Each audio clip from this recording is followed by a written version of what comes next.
In 2029, a party barge carrying the city's elite across the night skies of Los Angeles crashed, killing all aboard and obliterating a section of the Sepulveda seawall. Replicant insurgents took credit, escalating their mayhem by destroying the symbol of their persecution, LAPD headquarters. In 2036, Neander Wallace Jr. persuaded the UN Trade Commission to grant Wallace Corporation a monopoly on Nexus 9 production and distribution. This commission drafts proposals to send to the General Assembly for a full vote. This is a formality, allowing Assembly members to make public statements in public forum. By this time, Charles Whitman, a civil engineer rising to prominence during the reconstruction of the seawall and LAPD headquarters, became a non assembly voting member of the commission. Whitman was the tie breaking vote in every case involving the deregulation of replicant industries and the decriminalization of non nexus technologies. Ostensibly, his visits to industrial sites, including the Wallace Corporation, were due diligence.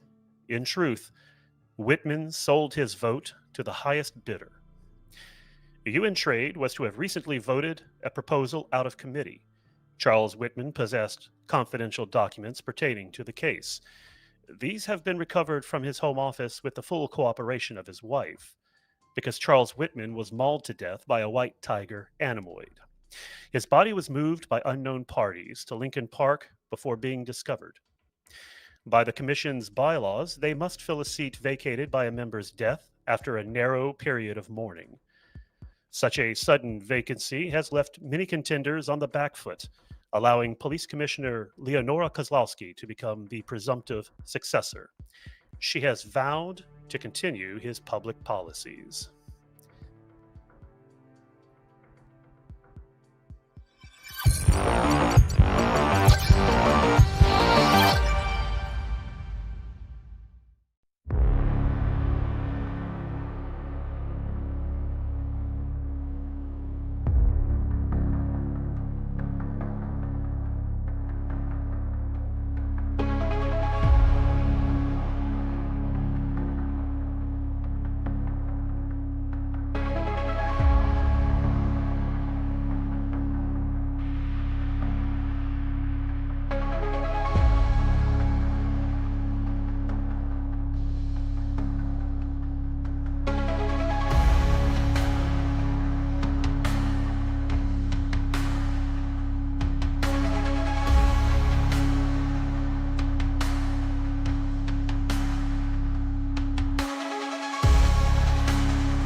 Welcome to Blade Runner 2040.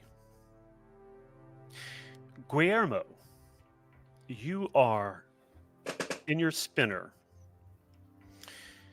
flying south, scraping the seawall. The spray of massive waves are spilling over. Heavy raindrops are landing on the canopy of your spinner.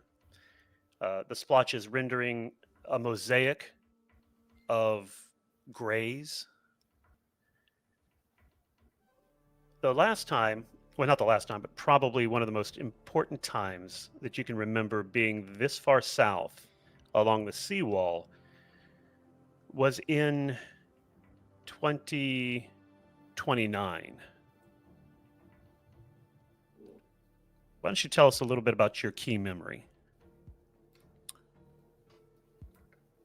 So, at the height of Guillermo's career, he hit a milestone, retired his 100th replicant, and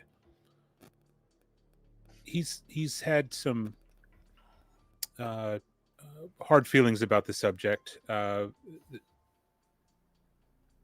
It's an accomplishment. People in his precinct definitely looked up to him and congratulated him, but he was on the verge of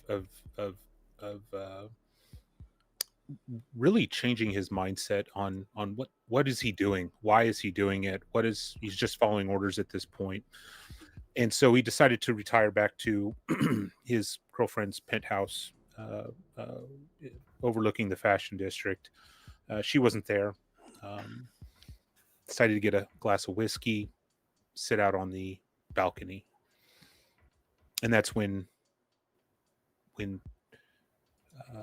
Guillermo heard a very loud crash and bang, and witnessed the spinner with all of the elites come crashing down. And what really troubled Guillermo is that there was collateral damage. It wasn't just the elite. That spinner went crumbling down, and as it went down, it hit another vehicle, another home, and it just quickly escalated, and it wasn't reported on. The sheer volume of death for the lower income families and replicants that were below that tragedy were never recognized and never had closure. They just were lost and forgotten, and that is stuck in Guillermo's brain since that moment.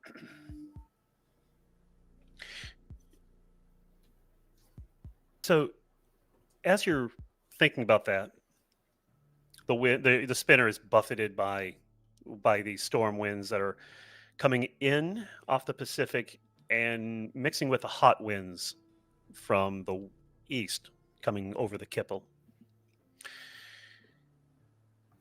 And it occurs to you that that memory can't be entirely correct, because now that you think about it, you were on another barge, a spinner barge, below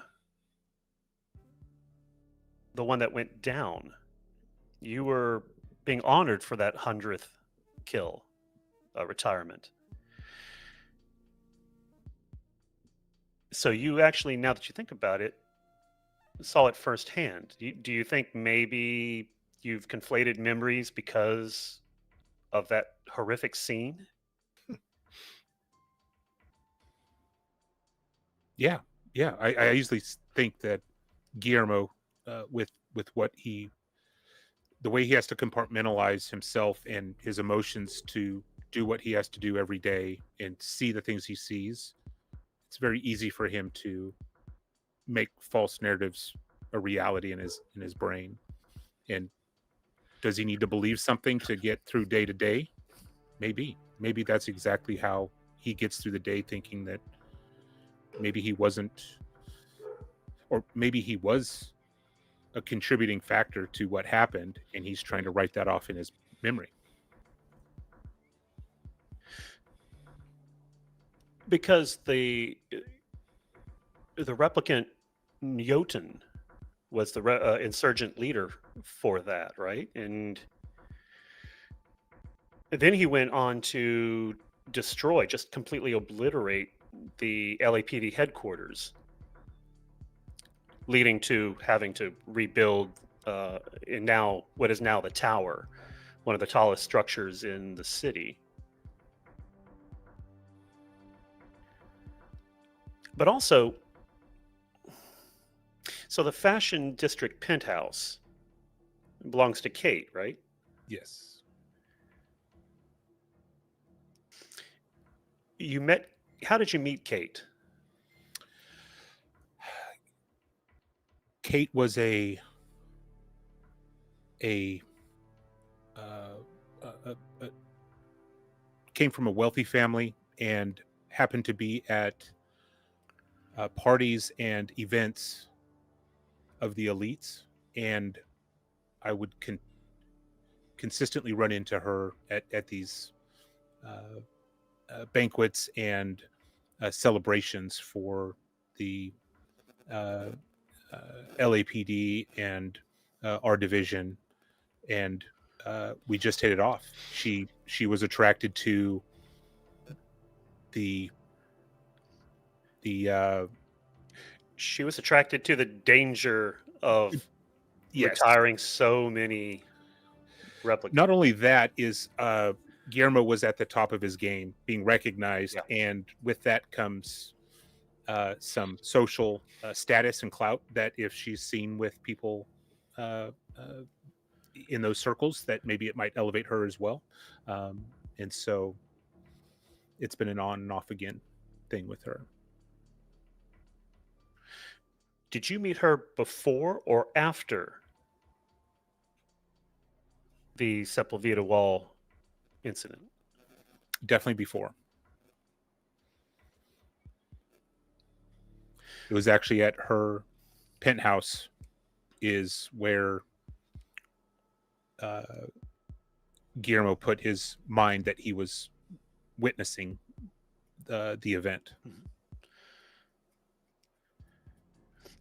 So you have an on again, off again relationship with her.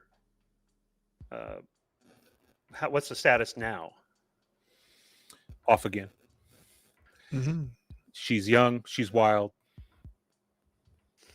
She's a free spirit. She comes and goes when she wants. It works out great for Guillermo because he can take her in strides and then gets his alone time and gets some peace. Because there is quite a bit of age difference between the two. Easily 15, 20 years. Ooh, wow. I think it's about a little less than 15, but yeah, there's a. You're pushing 50. She's late 30s. Inappropriate. No judgy. Lightning strikes, No age. breaking you out of your reverie, and you realize that you're almost at your destination.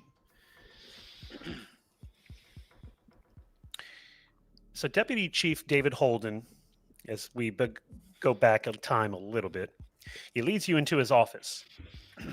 He is discomfited and overcompensating. He spends several minutes reading a report on his terminal, an unlit cigarette in his fingers. You and Shriver have followed on his heels directly after the press event, after the announcement that Zula has been admitted to the medical center. Zula was checked in this morning. Broken ribs, punctured lung, ruptured spleen, possible brain bleed. No spiral fractures, but multiple contusions on her torso and neck.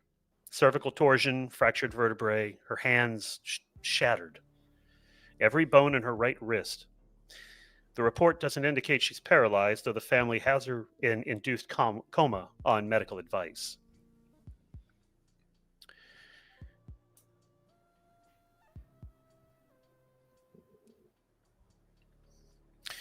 So while he's looking up and telling you the report on Zula, what catches your eye in his office? And tell me about both of you, tell me about your relationship to Holden. Well, I guess for Guillermo, Holden wasn't always a superior to Guillermo. They were on the same track, but he knew the political game. He knew how to climb the ladder faster, better, stronger, and he just was more successful at it. Guillermo didn't have the social needs to get to that status. So he's not resentful, but respects him in strides. So you would have come in after Deckard disappeared, and you would have come up with Holden, a guy named Marlowe, and Ash, who nobody talks about. She's considered a traitor. There is a picture of you, Marlowe, and Holden on his sort of this bookcase display shelf. Shriver, what about you? I think where Guillermo is somewhat comfortable, or at least he fits in that space, Shriver is just an iron rod. Makes everyone else within 3 feet uncomfortable. And just waiting for Holden to finish talking. Hates this part. The cheap tobacco that he uses makes Shriver's hands itch.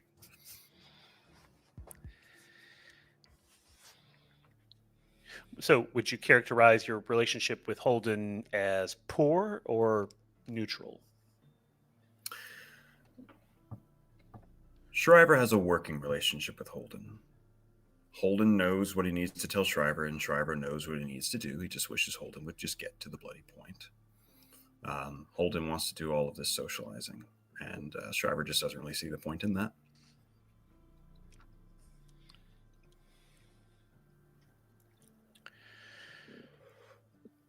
God damn it, Holden says.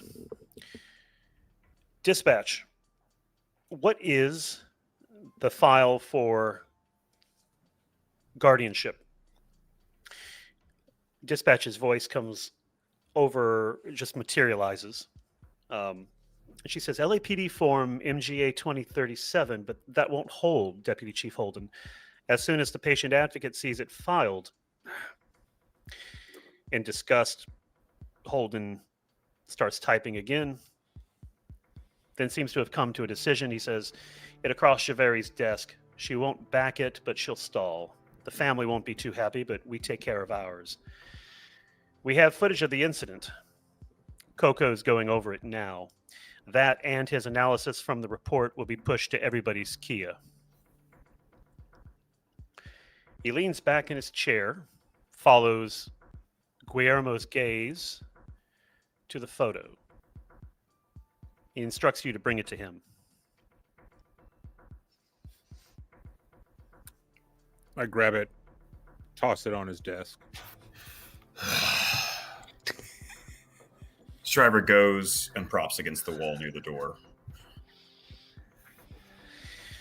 He takes the photo out of the frame, stares at it with an incomprehensible look on his face, and then passes Guillermo the photograph.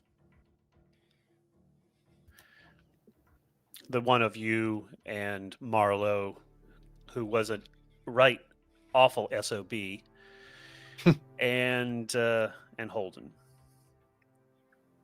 He reaches into the bottom drawer of his desk and pulls out some of the good stuff, not cheap like his tobacco, and 3 glasses. Pours a couple of ounces in each one and hands each of you a glass to cheers, to salute and drink, if you will. Guillermo will just follow suit. After a beat, Shriver will sort of copy Guillermo. Same motion. He sits, rests his glass on the desk, and pushes a well-worn folder over to, I guess, Guillermo, since you're sitting across from him. Is that correct? Sure. Yep. Oh. This just came in before the presser. We got an anonymous tip on a possible Nexus 8, Felix Dartman. Tip said he was fighting in the underground fight clubs that we've heard rumors about. Working a day job on top of the seawall. I'd be suspicious. The other 2, meaning Kai and Shu, are on assignment looking for the animal that mauled Whitman, that trade deputy they found up in Lincoln Park. Let me worry about Zula.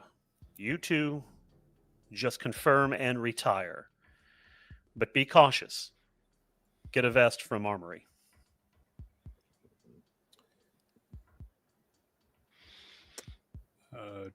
Deputy, what makes you think we need a vest on this one? What stands out that with the extra precaution here? This isn't my first rodeo. This morning we started out with 5 Blade Runners. We're already down to 4, and it's not even dinner time.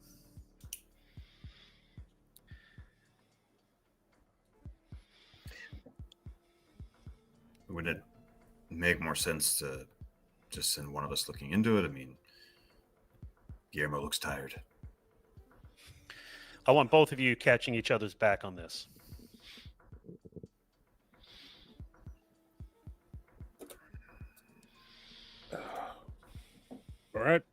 All right. I guess we got to do what we got to do. Let me get another refill, please. He sets it out there, just expecting as if you should do this.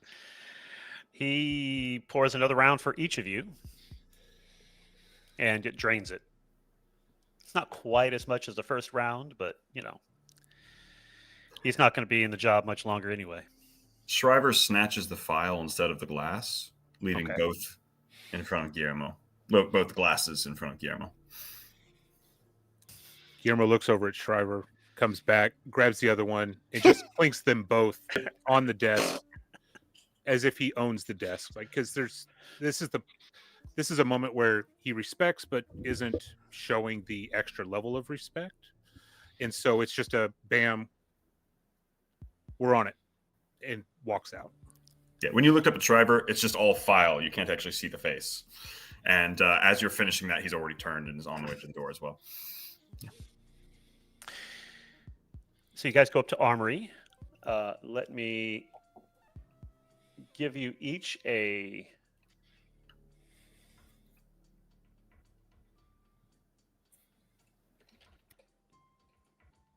armor set. So as you go up to the Armory, is there anything else you're going to try for that you want to requisition?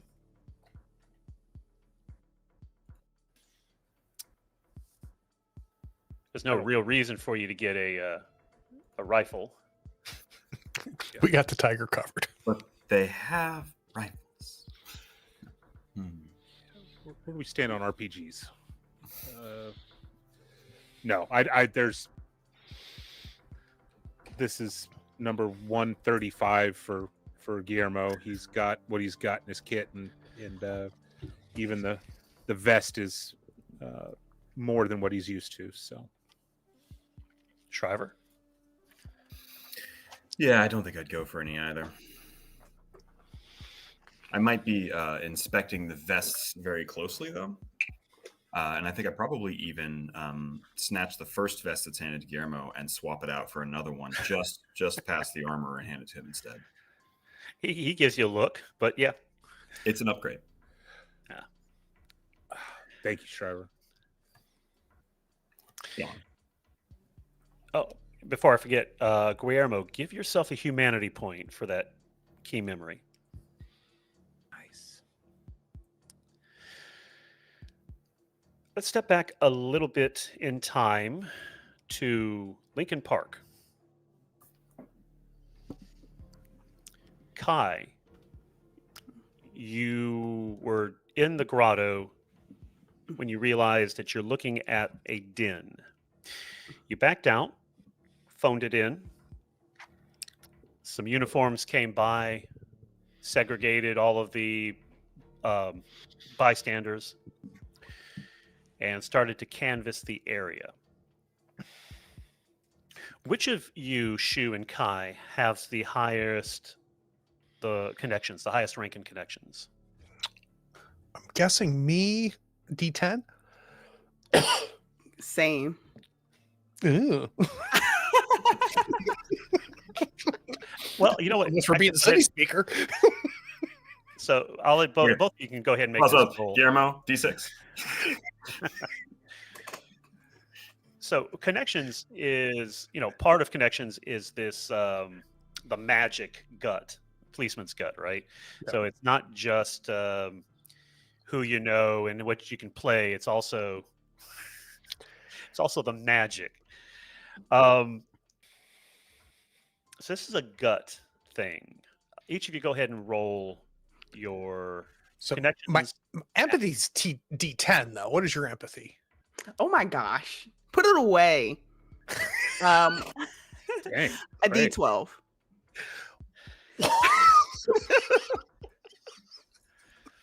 Replicants, right? God damn. All right. So here goes my terrible roll. Our skills align. Uh-oh. Oh. Well, you won't be able to push this one, It's okay. but shoe. Okay, so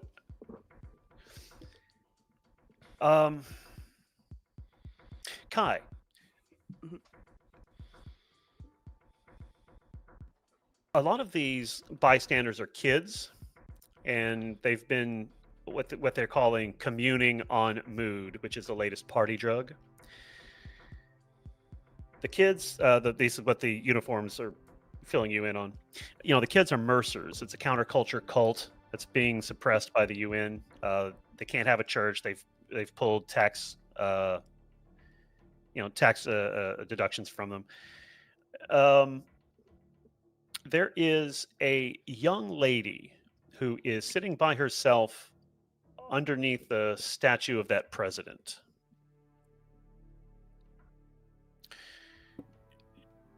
And as she catches your attention, I think she's interesting enough for you to go talk to. But as she catches your attention, your gut starts trying to tell you something, that you're being watched. I think Shu was the one who had the observation test last time, correct? Yeah. And you thought it was just the old lady. There's something else for Kai. Kai, you can feel eyes on you. Okay. But you take a look around, and I'm sorry, this is Shu. Yeah, Yeah, so I got I was success. I'm I'm like, pretty damn, sure what am I Shu gonna won. get? that was Kai's consolation was the Mercer kid. No, Shu. Once again, you have the. She was rolling a D12 and a D10. It was in my head. Once again, you have a sense that somebody has eyes on you. You thought it was the old lady, and you take a look around. Everybody who is not a cop has been segregated and seated on the ground. If someone were watching you, you could see them back. You don't know where this is, but you just got the sense of being watched. What can you give me a sense, kind of the like? I'm trying to get a sense of place here, right? So we've got troopers. We got some blue coats have showed up. They're kind of working the scene, taping things off, getting things under control. Are Kai and I've kind of pushed out from the den a little bit at this point, or are we in charge? Nominally, you are in charge. It's your crime Okay. scene. Well, it's not technically a crime scene, but yes, it is your interest. You have the interest in the scene. You called it in. You're sort of Right. supervising. Okay. They are in the den, and you're giving them the space that they can work. They actually got Esper cameras in there, low lights. Okay. And there's, we're going to say there's maybe, we'll say 10 uniforms total, and the forensics guys are down in the den. And so they're canvassing all over the lake area, as well as behind some of the trees, which have these screens around them. So, whoever's the top-ranking forensic guy, Davis, I'm going to call him over. Yes, sir. Yeah, Davis, there's a bunch of bones and shit. So let's make sure we figure out what's going on there. I don't know if you and your little camera thingies can pick up the smell that's inside there, but we need to figure out what the hell that is. And at some point, someone's got to do something with these cut rate Mooney kids that are running around, because they're only going to make things more difficult. Kai, you got a second? Yeah, I have a second. So I'm going to pull you aside, Kai. I'm going to go. Don't look, but old lady over there under the dead president, she has not taken her eyes off of us. And something else, like I felt from the start, something else is watching us too.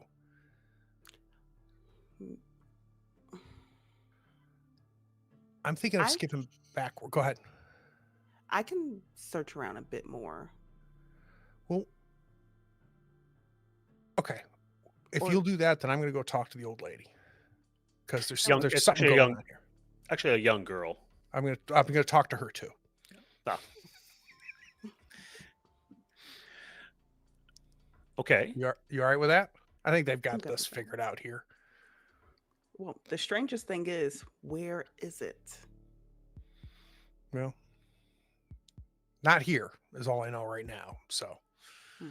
but someone's real interested in the fact that we're here. So, I'll go talk to the. When you say young girl, what are we talking here, Connell? She looks to be, I don't know, likes to be an urchin, 14, maybe to 16. All right, I'll talk to the teeny bopper if you'll try to figure out who else is watching us. Don't scare her off. You have no sense of adventure, Kai, at all. Okay. So yeah, I'm going to go under the tape and start walking towards this teenager that hasn't taken her eyes off this scene. What's your what kind of attitude are you leading with? Are you going to try to intimidate? Are you trying to comfort? Super casual. Super casual. In fact, I'm trying to make it look like not that I'm walking towards her as much as I'm leaving the scene. And I happen to be going in her direction. But I am trying to initiate eye contact. Okay. She meets your eyes with the brazen courage that only a 14-year-old girl has. So Kai, while he's doing that, another uniform comes to you and says, "Detective, I think we found something." Show me. So, Shu, you sort of make your way laterally to her, and you have her interest. She's wide-eyed and unpretentious. Doesn't have any attitude. Pretty observant, aren't you, kid? She looks up at you with a kind of a nonchalance and kind of throws her hands up a little bit and says, "Well, not a whole lot else to do." Yeah, but I gotta tell you, kid, as a guy who doesn't let much get by me, you're not letting nothing get by you. What's so interesting about what you're watching right now?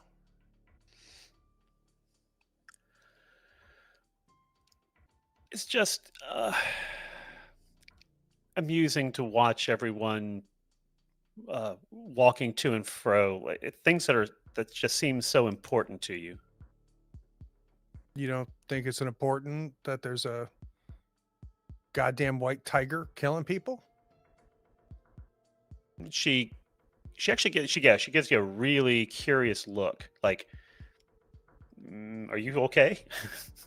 Are you not the one? Maybe you're the one who's rolling right now." Yeah, kid. So look here. See behind the two guys, the ones with the camera? See that hole? There's been a white tiger living in there. Just stay with me. And it's killed somebody. And the body was found here. And you're acting like you didn't know any of this. I remember the body, and when she says that and she sort of starts to think about what that means, she starts to tear up.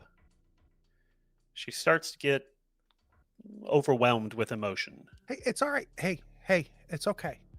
It's okay. And trust me, if the tiger shows up right now, there's more guns than claws. When you said you saw the body, when did you see the body? I didn't see it. I mean, I've heard about it. We come out here a lot, Who's we? and this is in between sobs now. Yeah. Who's we? She just kind of shrugs and motions to all of her friends. You assume they're dressed similar, latest sort of street fashion, penny you- fashion. Yeah, are you in the little Mooney religion thingy here with all these other ones? She sniffs, wipes her nose on the sleeve of her shirt, and nods. She didn't. She was kind of hard to peg her age first when you first walked up. You think maybe she might even be a little bit younger than you thought, because she sitting here now. She looks very vulnerable and very small. Is it okay if I sit down? She nods. I gotta tell you, kid. I like how you're taking all the information in. That's what I did as a kid too.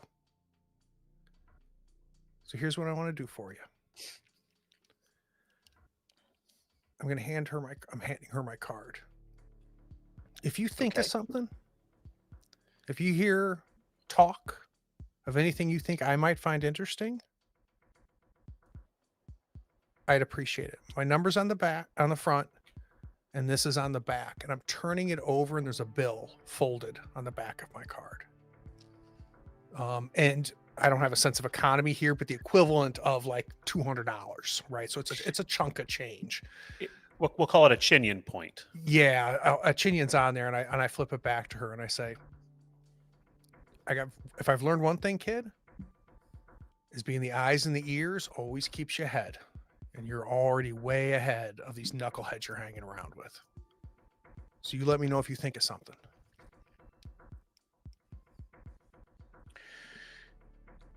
I think that opens up the information floodgates. Well, actually, I want to know first how she reacts when she throws her arms around your neck. I'm super uncomfortable, but at the same time, like I adjust to the room, right? So I don't anticipate her doing that. It makes me super uncomfortable at first, but I give her a very, very appropriate paternal like hug back. And I just and I don't even know why I say it. I say to her, I say, it's all right, kid. It's gonna be all right. So you can feel her hot tears, right, on your. At least you hope they're just tears on your neck, and then you realize she might not be sobbing like she was. She might just be overjoyed now to have received the gift, as if she doesn't have a lot of control over her emotions. Hey Shriver, you got a kid? um hey,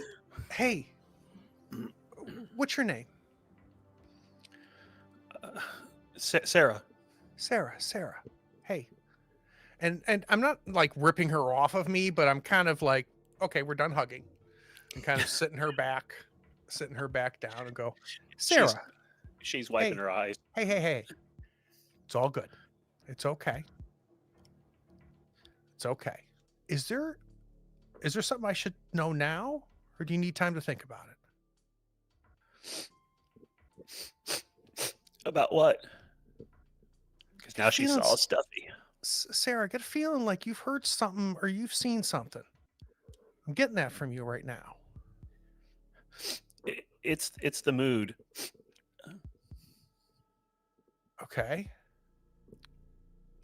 What's that mean, Sarah? We use it to dial into any emotion, but we can use it to commune with Mercer.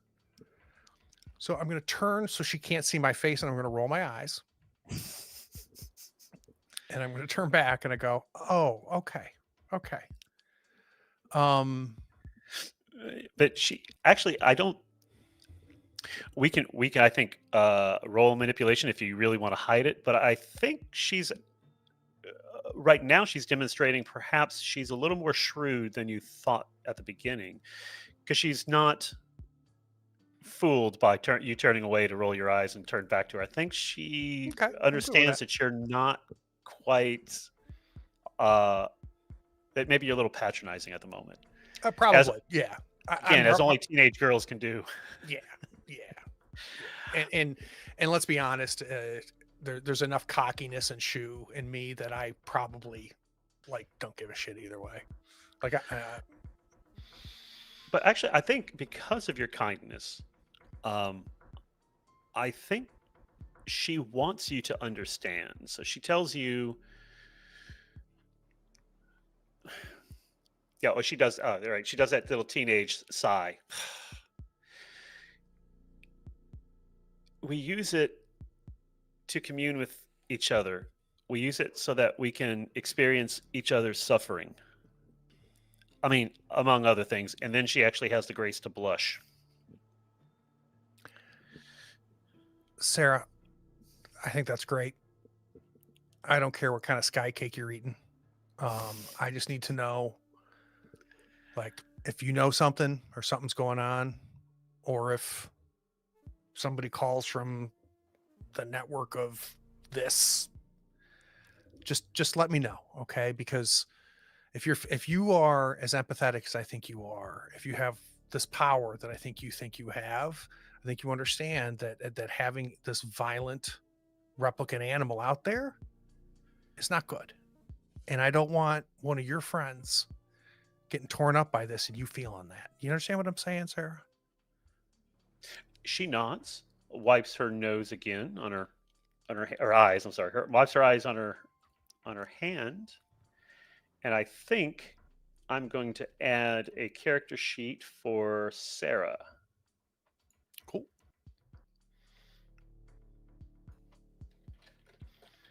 And we will explore her, I think, later. Kai. The uniform takes you back behind the screened off trees. And you notice that as the afternoon has progressed, the hot wind is being overtaken by clouds from the west, and the air is getting humid and a little thicker. They take you around the back of the trees, and sort of as you turn the corner, say on sort of copse, a concrete and cinder block shed-like structure hoves into view. And as you're walking, the uniform explains to you, I think we're thinking it's a substation annex. As you approach, it's really only about 10 feet wide, or 8 feet wide, 6 feet high, and only about 4 feet in depth. Okay. Just enough to allow the rather steep concrete ramp that disappears into the ground. The gate, which is supposed to keep unwanted people out, has been a long time ago, probably. The lock has been broken and it's hanging on one hinge, pushed aside, allowing anybody really to walk up and down this ramp. You shine your tack light down and you can see that there is evidence of parties, probably some crimes which are not pertinent to your case. And then the uniform officer goes on, and you kind of put two and two together. It used to be originally natural gas lines and steam that was distributed throughout some of the neighborhoods in LA that has since been converted to cable chases for electricity and communications. It runs parallel to the red line, or one of the unused subway line. And it's known that there are, of course, service portals where you can cross from one to the other. These tunnels, they go all throughout the city. In some buildings, a lot of the buildings have been retrofitted as population as the density has increased, rather than they couldn't build out anymore, they couldn't build new structures, so they just built on top of existing structures. And LA is not the most seismically stable place, and so some of the basements were retrofitted by just filling it in with concrete, sometimes even as high as the 20th floor. But a lot of places, like the Yukon Hotel, they still have open basements and old boiler rooms, even if they're not in service anymore. These tunnels, they connect all over. The wastewater management system, the culverts, they all run, again, parallel, distributing the wastewater, the rainwater, channeling it out to the viaduct. Any culvert that has been broken can provide egress.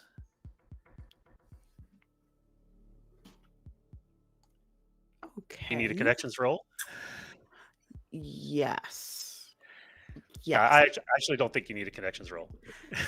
It- This tiger could be it's in anywhere in here. the Yeah. city. Yeah. Yeah. Um, we need to check out these tunnels as soon as possible. If the tiger's not here, it can be anywhere. You can pull up the plans. Don't know how accurate they are these days, but you can pull it up on your Kia device. No tech roll necessary. Well, there may be a tech roll necessary, but right now there's enough signal. Once you go underground, it's very possible that you might lose signal with your Kia device. I will turn to the officer that brought me here and say, "Go fetch Shoe for me." Nobody calls me detective. Nobody. You'll work up to it. She will. What is Kai's? How does she feel about this revelation? It's impressive that this creature found its way around here, but it is a predator. It's annoying that they're going to have to go tunnel diving. Yep, excited, but it's almost completed. Which in particular?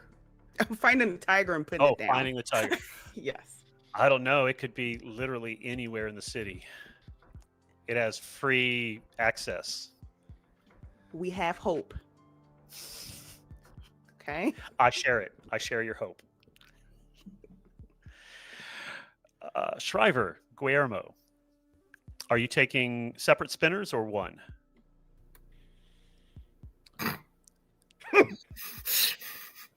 I think that's up to Shriver. Guillermo could care less. Shriver's pulling away. If you want to go, you're driving your own car, your own spinner. Shriver, let me see the file. I don't even know where the hell we're going. You are going to Sector 12 along the Sepulveda. Boy, I'm such a white English-speaking person. Sepulveda Boulevard. seawall. So non-Californian. I know Sepulveda because I used to live there. Go away down the highway. So we were going to catch up basically where we're going to start off where we left off with Guillermo's key memory of that lightning strike. So as that first scene was essentially you just flying down the seawall. Nice. Gotcha. So we're in different spinners or just one? I'm not going in somebody else's spinner. I'm taking my own. You coming with me, Shriver, or am I following you? Look, we should both get there. I'm going to take a quick lap around. I'll be there in a minute. But I'm Okay. I'm driving myself. No acknowledgement. I'm walking straight to the spinner and going. Who has the file? I've lost track. It's now back. Guillermo demanded it, requested Okay. it. So yeah. So as you approach the place where the work is still commencing, and the Sepulveda seawall is never going to be completed, right? This was one of the biggest, most impressive civil engineering feats of the 2000s, of the 2020s and post. With the sea level rise, and especially high tide, you get these rogue waves that can top the seawall at over 60 meters, I think. Just incredible feat of engineering. And what's even more impressive is that there are shanty towns on the other side of it. They are technically within your jurisdiction, but nobody in their right mind goes on the other side. It's people who have, for one reason or another, decided that they would rather live on what is essentially jetties, floating jetties, than join civilization. As you approach the construction site, which is building actually a little bit further south, because the San Diego trash mesa is still vulnerable. There are a number of workers, presumably replicants, still toiling even while the thunder and the lightning are racking the southern Pacific coast. What is your approach on this? You can land anywhere you want, up close, far away, if you want to walk, if you want to scope out the area. There's a foreman also, he's in the file that you can contact. Yeah, I think going straight to the construction trailer that has the offices and the where the laborers hang out. So I'll fly straight up to it. Shriver? I think as Guillermo's landing and hopping out, you can sort of pan up and see Shriver's spinner hovering and him just looking down. Lights off inside the spinner, just looking down at the area for a while, and then lands just maybe a minute later, opens the door with a little cloud of cigarette smoke coming out. Well, actually, make an observation test. Make it, unfortunately, at disadvantage because of the weather conditions. Okay, so I shall clicky observation, and I shall clicky disadvantage. Uh-oh. You can actually push this. So, you're doing your circuit, right? Presumably scoping out the workers on the wall as well as potential bad actors, which is not unheard of this far south of Sector 12. All right, so remind me, push mechanic, I would... So if you go to the chat window, should be the first icon on your sidebar. But before observation roll, push. Before you push, tell me what the push looks like. So Shriver would come, and again, patterns. It's watching the people moving, watching for the flow, and to identify who the leads are. And it's not always, necessarily the foreman, but who moves the others, who does everybody else watch, and if the first pattern doesn't pull up anything, he'd dig down, because that's not right. Not finding a pattern is not right. Something's off. So that's why he would push. Okay. Clicky push. And that's a critical. It's always something that you've noticed now that when you sort of redoubled and focused. something is breaking your pattern. There is a figure that everybody is avoiding. He's doing his work. Everybody's doing their work. He is actually at the very top scaffolding, and he is carrying quite an impressive load of plasticrete, some new nanotech that they're building the wall out of. You get a pretty good look at him, because you can actually you have a drone on top of your spinner, which you can actually scope out through the computer inside of your cabin. He is a big guy, built like a rectangle, impressive muscles. He has a lumberjack beard, we'll say. That's probably the easiest way to describe it. And he's got his yellow slickers over some very heavily padded clothing, just to protect against what you would expect for somebody working in the elements. Okay. Could I make a tech roll to check to see if we've got any sort of file on this guy? You may, actually. Actually, you don't need a tech roll. And that's the Would file I handed be so. There is, there is.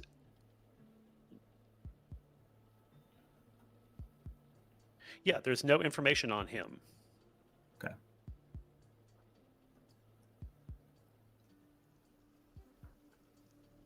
Shouldn't we have all the replicants registered in some way?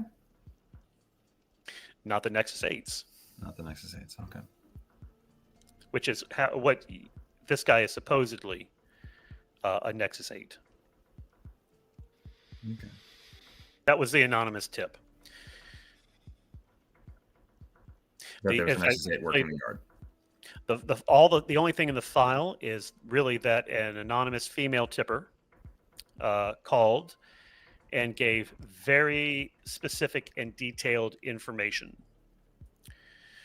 The trace on the line, it was not done by VidPhone, and the trace on the line was the call was actually spoofed.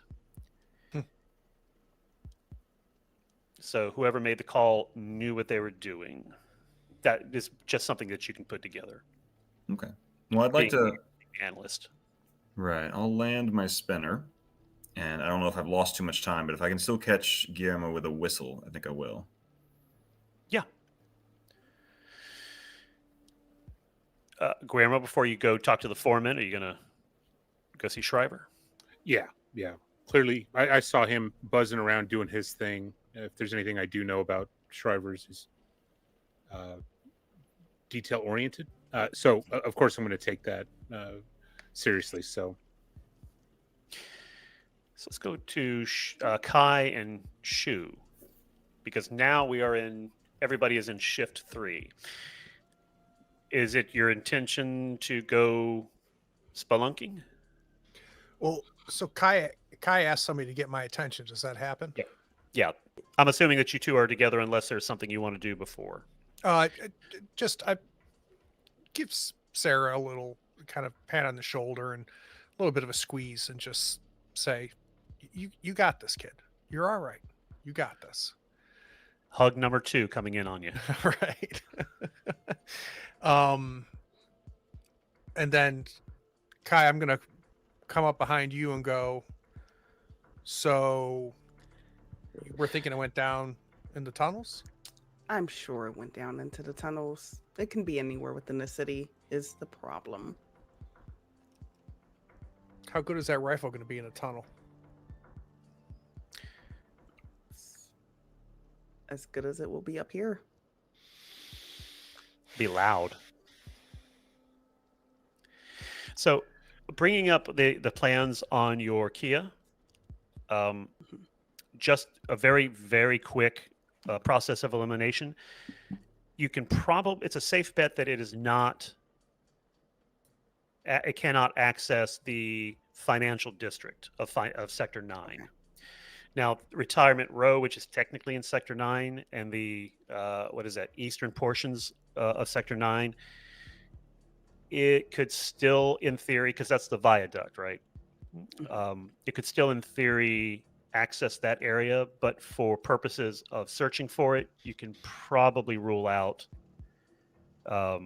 say, the very southwestern part of Sector 5.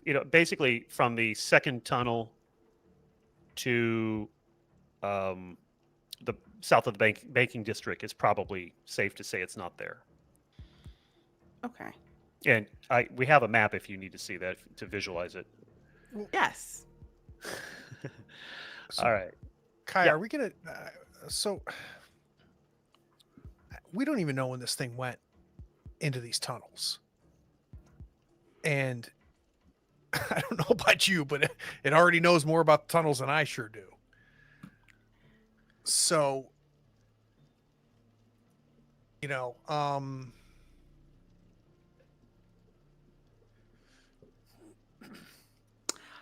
How about this? We have 10 people on patrol here. We split them up in two, send them around above ground, keep 2 here. Because we have been at this for a while. We found its home. Eventually it will be back. We just don't know when. do you think we can get these sealed off if we put the call in? I think we can get them sealed off. All right. So let's get 2 dipshits to come with us. Get someone to call. Let's shut down the tunnel so that if it's in there, it ain't getting out. Or if it tries to get out, we're ready. I just don't want it to be just the 2 of us. I think. Can you see in the dark? No, I cannot see in the dark. I've been using a light this entire time. You've been with me. No, I know that. That would be just super handy. You know what I mean? If you could do that. All right. No thermal, nothing. No thermal. Even if you squint like this. If only she'd been fitted with ocular implants. All right. Like the Osprey 5s. Nope. I'm boring. You're a lot of things, Kai. You ain't boring. All right. So I'm gonna make a call. Try to get some coordination. Try to make sure. Hey, we think it's in the tunnels. The tunnels are gonna stretch to here. You guys got a freaking map. We want officers sealing off and making sure if this thing is in the tunnels, it's not getting out of the tunnels without us knowing about it. And then Detective Kai and I are gonna go inside with two other Joes, and we're gonna see if we can smoke this thing out. Whole time making it sound like it's my idea. So Shriver and Guillermo are both apprised of this. It goes over the common call, right? So what is the plan for you two? Kai, I think we should get down there and see if we can't. I mean, I don't know how often tigers are climbing around the tunnels. Maybe we can trap the stupid thing. I don't know. Let's get down there and see what we can find, right? I just don't want this thing getting out. I agree. We need to see if we can find any tracks or anything like that. So yeah, try to grab two uniforms and have the 4 of us go down, Connell. Looking for tracks. That's my flashlight, sorry. Ender rifle at the ready. Yep. Actually, you can attach. It's a tack light. You can attach it to the Ender. Oh, even better. So Shriver and Guillermo, what's the game plan now? I'm assuming you share information. Yeah. Gim. Something's wrong with that one up there. All the others are avoiding him. Some of them can't stop looking at him.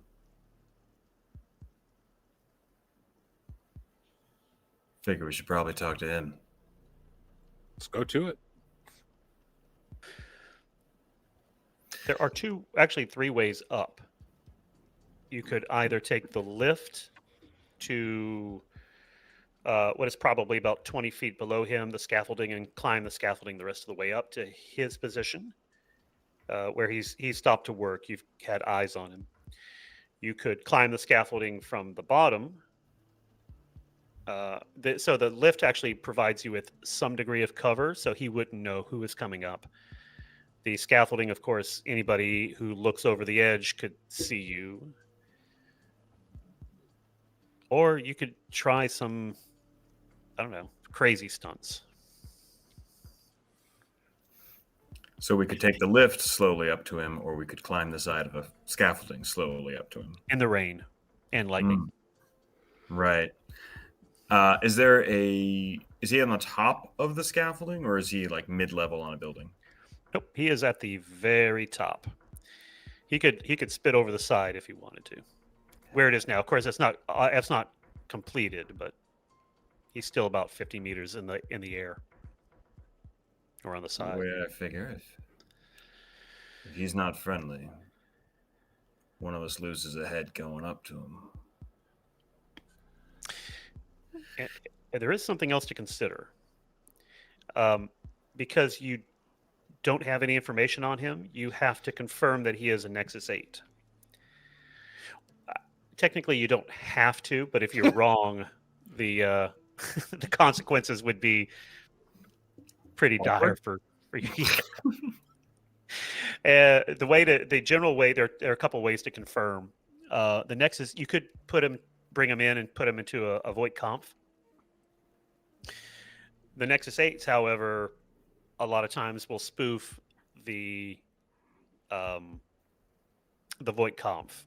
They're not like the old 6s. The other way is that every Nexus 8, every Tyrell replicant has in their right eye a fluorescent a service code tattooed in fluorescing ink. So you have a tool. If you can get him to look up, you can confirm that there is a code there and the retirement at site, at will. And correct me if I'm wrong, but we're looking for a specific person that goes by Felix. Yeah, Felix Dartman. That is the name that is on the employment record. Do we have a photo? Do we have any kind photo. of descriptor? Nothing? I think the only thing that the anonymous tipster would have said is, you can't miss him. He's a big guy with a beard. Big guy with a beard. And that's who we saw. Yeah, that's who Shriver saw. All right. I call typecasting. The two guys with beards were sent after the beard. I wanted to play to you. I wanted to foster some empathy. I wanted you guys to feel beard bros. Shriver, how do you want to approach this? You want me to go up? You want to take your spinner up and provide overwatch? Do you want to both go up? So your detective spinners are not currently armed. You don't have access to that hardware except unless it's released by Holden. Just a small detail. Will the door open while in air, though? Sure. Yeah, that's where I was going. Back to the future hoverboard this bitch. Yeah, Shriver has no interest in taking the elevator or climbing the side. Just with a huff, just no way, am I climbing up to that thing? You know, swings his key out, click, click, and both doors on his spinner open up, and he walks back to it. I hit the elevator down. Maybe it's a few floors up. I'm going to take the elevator up, and I'm going to be boots in the field. I was actually going to lift you to the top of the building, but okay. Totally over his head. Didn't catch that. He just Wow. he didn't want to ride with me, so he's just like, forget this. I'm taking the Well, elevator. observation skills are very important for detectives, I hear. So, okay. Quick Okay. question, Connell. Would that elevator ride maybe take 10 minutes? Sure. Let's take a quick 10-minute break. We'll be right back. All right. Let's go elevator.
All right, All right. welcome back. Diaz is on an elevator. Actually, let's take a step. Let's go visit Shu and Kai real quick. So, you guys are down at the foot of the ramp, and there is from this point it really just goes into a straight line, kind of to the southeast, and you can see the cable chases and the old gas lines. It disappears into darkness. Did you have a plan that you wanted to enact to explore, or did you just want to trust to your instincts and skills as a blade runner? I was just going to trust my instincts. I do want to see if there's any paw print bloody tracks down here. Okay, so you do have the schematics on your Kia devices. Okay. So is there anything as her and I both have our lights out? I've got my pistol out, just trying to get. Is there anything that tells us it was here? Not in this area. You can't until at least the forensics comes back. Coco can probably answer that for you in the morning, but right now there's just too much other stuff. Okay. There's even, there's even there's some waste. Yep. That's been around, so you couldn't even tell if there's scat. But with the schematics, with the map, where would you pretty much pick a sector, or not a sector? It'd take too long, but pick an area that you would like to head into. Shadika cannot find a map. Oh, there isn't a map to display. I just suggest sort of a. We can bring up the LA Central again, though. Yeah, I don't know if that'll help us. Yeah. Well, you know what? What's our gut say? So when Kai and I are down there, we're experienced blade runners. Mhm. Are we thinking left or right? Make a connections roll. Got it. Actually, I tell you what. Whoever has the highest pool can make a connections roll, and then Go ahead, Deacon. at advantage you can add the other party's skill die. So what is Shu's skill? D10. So Shadiki, you would roll your, and then do you remember how to add advantage? So I just press the plus button to add an additional D10. Yep. And then I also have click the advantage button, or do one or the other. It'll Yeah, be you one or shouldn't the have other. to. You should just go ahead and hit the plus button, and it should do it for you. Okay. It should automatically read it as advantage. There it is. You Because do not have to push. That is a critical. okay. So your gut.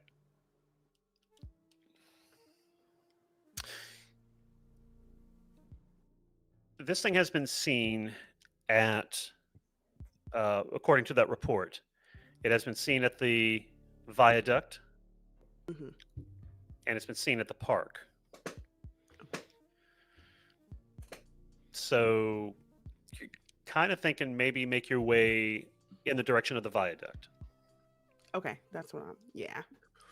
So, Kai, we've got our lights up and stuff. I'm immediately going, let's go this way, the opposite direction of the viaduct. I'm thinking this way. We're going to go the opposite way, Shu, but we will make our way back this way. Okay. So there's no chance that you're going to get lost, but make an observation check. I think just make it at normal. I think everything cancels out. And we're going to go to Guillermo and Shriver. So Guillermo, you are taking the lift up, or are you taking Shriver's offer? No, I'm in the lift. Do a little. No, I'm going to start working my way upward, because what if he sees the spinner and starts running down, and I'm there to catch? So, or God forbid if he crashes. Struck I by come up- lightning. I come up on your comm, direct channel. So, what is this? You want me to flush him towards the elevator? You want him to talk to him?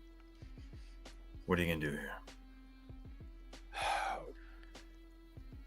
I'm going to talk to him, and if you see any sudden movement, we've got to subdue him and retire him. Innocent people don't run, so.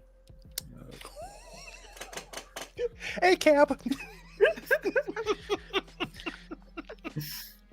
So as you're taking the lift up,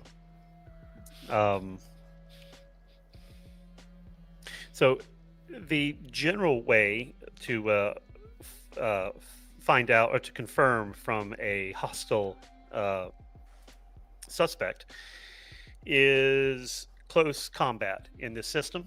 Mechanically, it would be a special attack instead of just a damaging attack, in which you would restrain, and as long as you beat his defensive score, you would confirm if he was or was not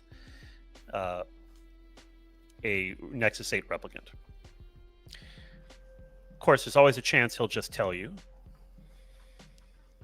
or you can goad him into attacking you, and then it's a clean kill either way, right? Yeah.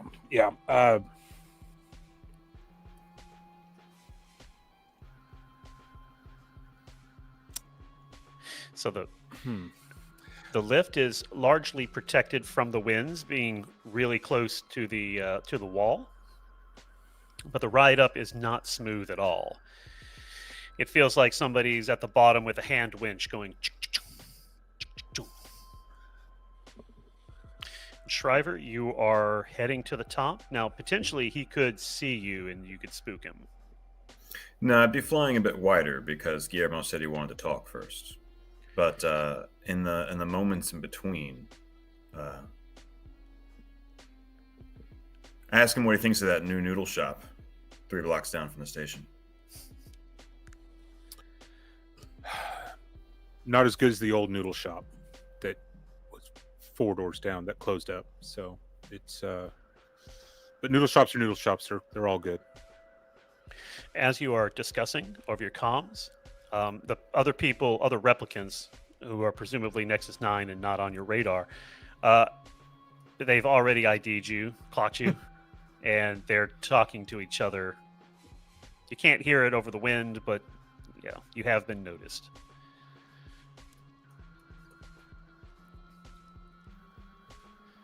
You reach the scaffolding below who you assume is Felix Dartman. You can even position yourself almost directly underneath him by coordinating with Shriver, so that won't be a problem. I'm actually just going to approach him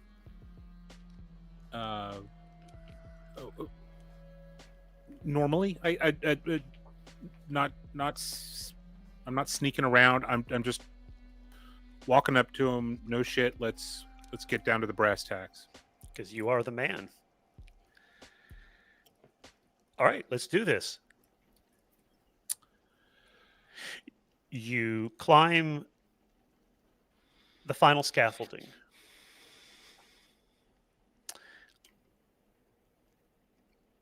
And you see him doing some masonry work. Some futuristic sci-fi version of it, but it all pretty much, means the same. The end result is the same. He is not acknowledging your presence. Now, whether he can't detect you because of the wind and the rain, or whether he's trying to lure you, and neither you nor Shriver can tell.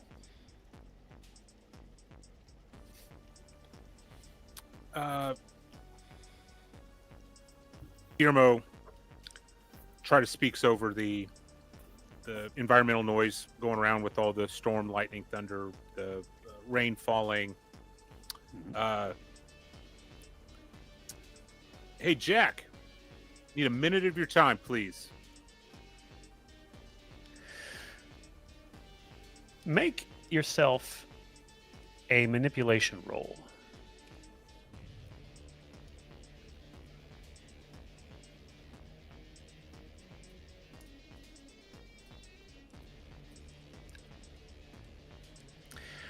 He continues his work as if you do not exist. Is he up against like a wall? Like, is he facing a wall like he's laying brick, or can I circle around to get front facing? There's probably enough room that you could step in front of him, but again, he can spit over the side. You could probably push him over the side if you wanted. He does not appear to be tethered. And just pretty much standing or kneeling on this, this 8-foot wide ledge. There's some scaffolding. You could back up, and there is some scaffolding that he could step onto, or you. But for the most part, yeah, you are pretty exposed up here. I'm going to close my distance halfway from the first attempt, and kind of circle around to try to get at least side of his face. Jack, I know you hear me. I need a minute of your time.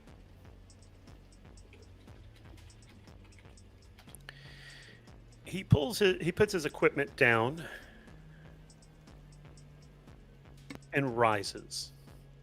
He rises from the knees. And he picks up something that looks like extra heavy jackhammer.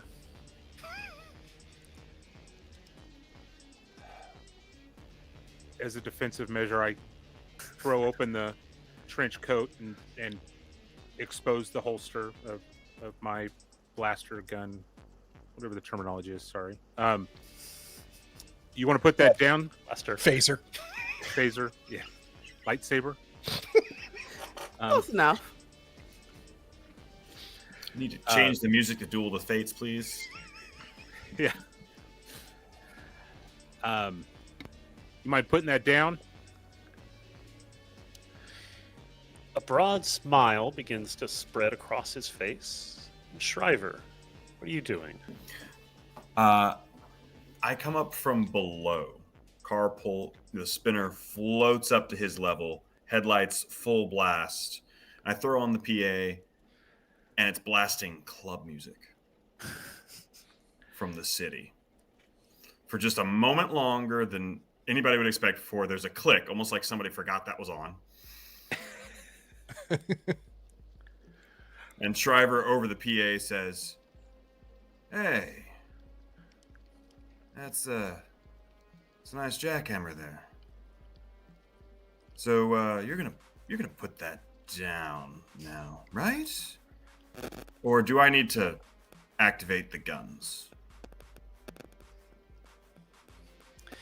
Are you oceanside, or are you coming up from below the scaffolding and rising?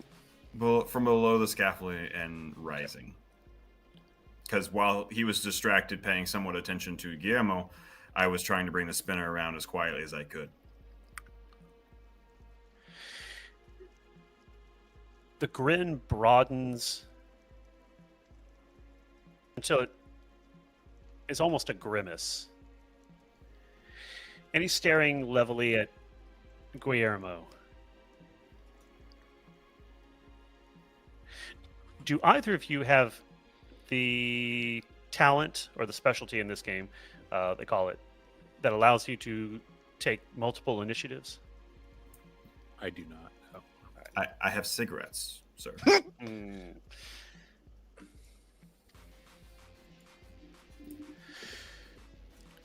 So you can follow along in the combat tab if you're not familiar with the Blade Runner.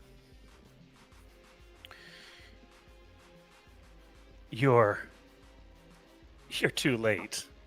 And he's saying this to Guillermo. He has the voice. Actually, make me an insight roll. We'll see what information you can get.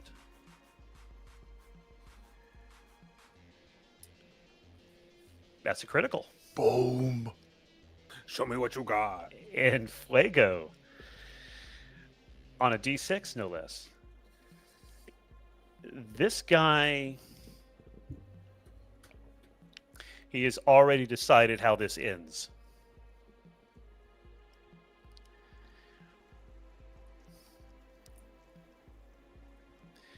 You, sir, have the first initiative. So when you say he already knows how this ends, Pew pew. pew pew. Okay. Yep. If there's one thing that's kept Guillermo alive as long as he has in this role, it's trusting his gut. So he's pulling his gun and attempting to fire. No, don't attempt. Do. You see me roll sometimes. You, sir, will be at advantage. Despite the weather, I think there are enough things in your favor that you can get this shot off cleanly. But as you do so, while you do so, there's a call that comes over just your Kias. I don't think Shu and Kai can receive it where they are. It's just a be on the lookout. It's dispatch's voice. Be on the lookout for a male, brown hair, 1.8 meters, wearing a red military style long coat with a military patch. Make your roll. Take your shot. Oh, actually, okay. I was gonna say, Sorry. Oh Nope. yeah, baby. not a problem. Finger guns. I was just learning. I learned how they automate the some of the roles here. All right. Well, you know what? You do, of course, have the option to push because you got. And Yep. if Doing you the click that 1d12, it'll roll the crit for you. Yep. So, do you want to go ahead and take that because you would get essentially one crit and doing 3 points of damage. Yeah, it would automatically calculate that for you. Yeah, I'll do that. So I just hit the 1d12 on the crit. Yeah, if it allows you to do it. It does. Ooh, nice. You hit him square in the shoulder. With the weapon or with the which side? One One that I he don't know, has. which side were you aiming for? I was trying to disarm him. If you'd allow me. Oh, well, he definitely drops. He drops the jackhammer over the side.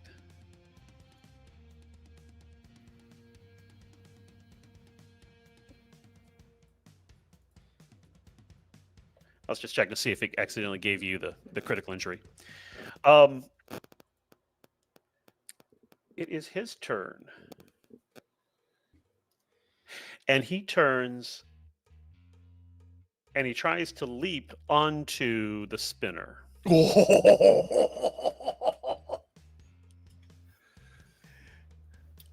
I get any sort of evasion?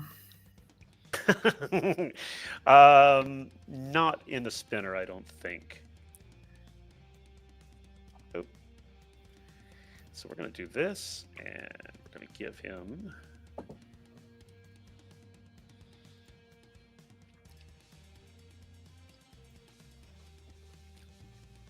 Oh, geez. You've got a neighbor. I think he made it. So you hit him in the shoulder. He drops the jackhammer and, freed of its unbalancing weight, takes the 2 steps off to the edge of the scaffolding and leaps onto the hood of the spinner, staring right at Shriver, who may, of course, make a maneuver to try to shake him off if that's your play. Yeah. I mean, gear shift in the spinner, punch it, turn the nose up, and I go skyward, as straight an angle as I can take. Make a driving roll. Um,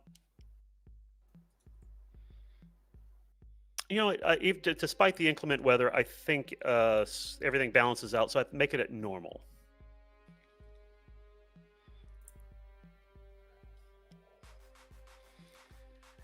I clicked roll. Wait, no, roll does not work here.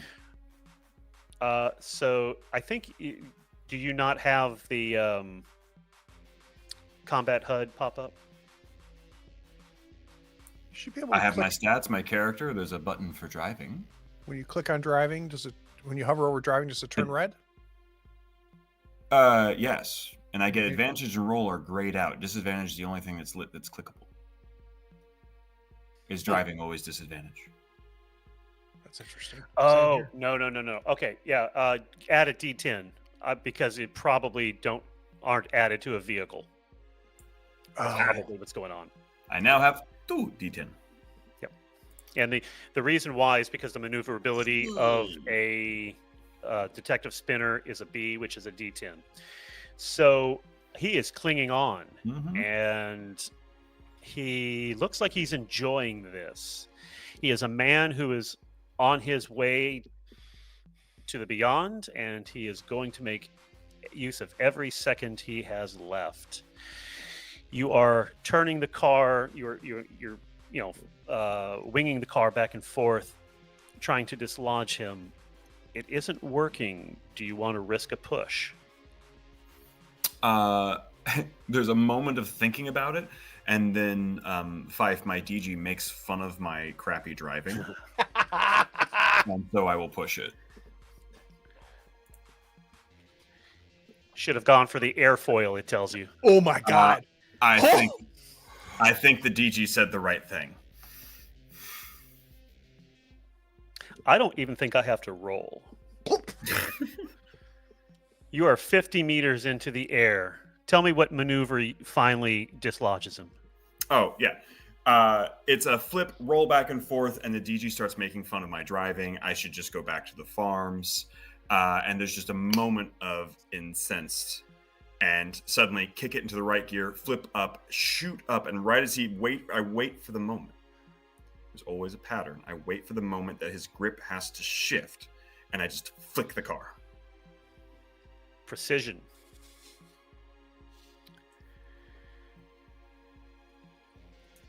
He might have screamed. DG turned on the music. I can't hear it. Well, you couldn't hear it under the Yeah, no, my thunder that just DG5 rolled. turned on the music as I was driving. I could not hear that guy scream. But you know what? He didn't bounce either. He landed on rebar.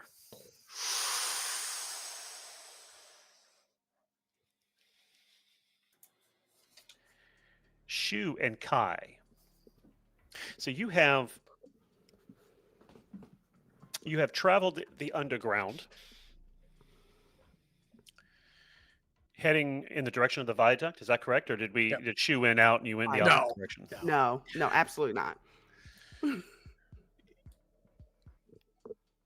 I believe you did not get any successes on your observation rolls, or did one of you succeed? I did. I think I got a success. Let me go up and look. This was before the initiative. No, Kai got it. Kai got a success. I did not. I helped her. I was there. Yeah. Yes, he helped.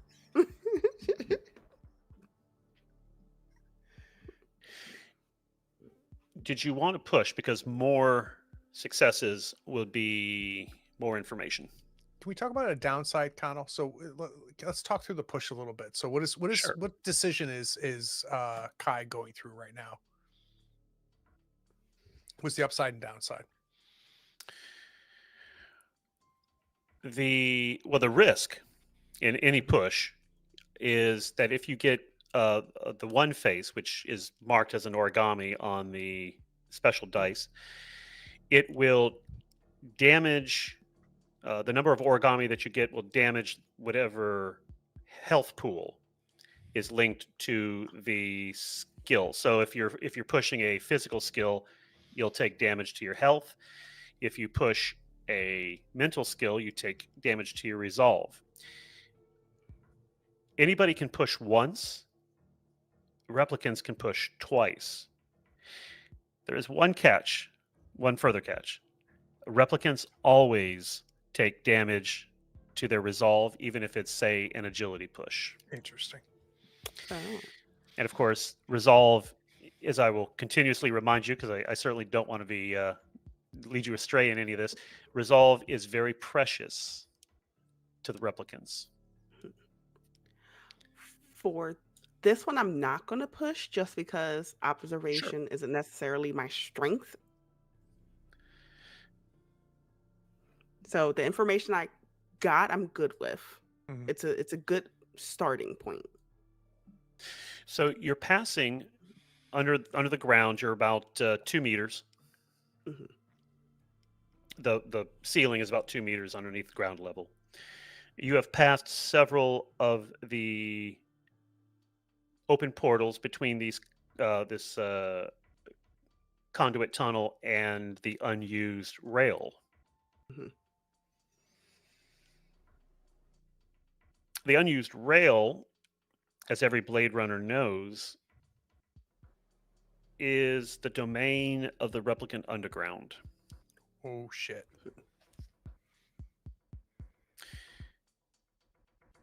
You find evidence that the tiger has passed through the tunnels into the LA viaduct. It can't be a paw print because it would have dried up already, right?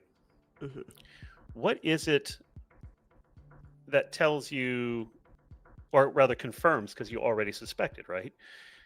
What is it that confirms the tiger has used this tunnel in the last day and a half? Um, it would have been from its den, the same piece of cloth Nice. that was found in its den is now found in this area. Very nice.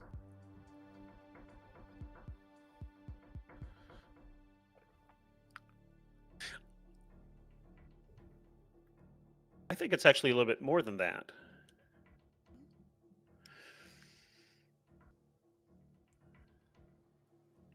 I think it's a sizable piece of cloth. What is it about the cloth? The cloth is maybe a little bit disturbing to you because it shows its placement or its disposition shows intent on the part of the tiger. Mhm. What is it that the tiger did with the fabric?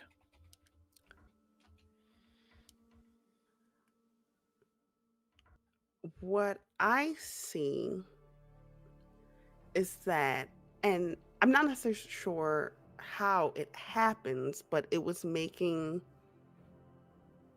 it.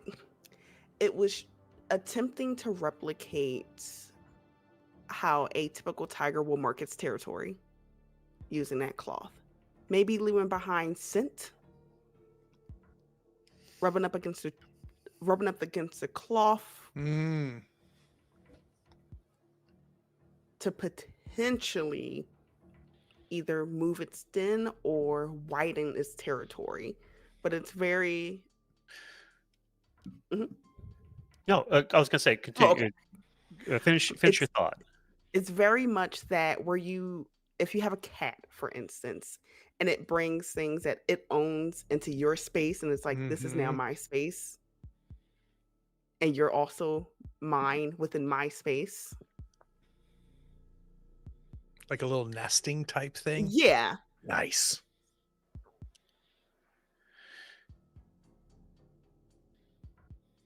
So, another thing, while most of the species have died out, there are some rodents in the underground.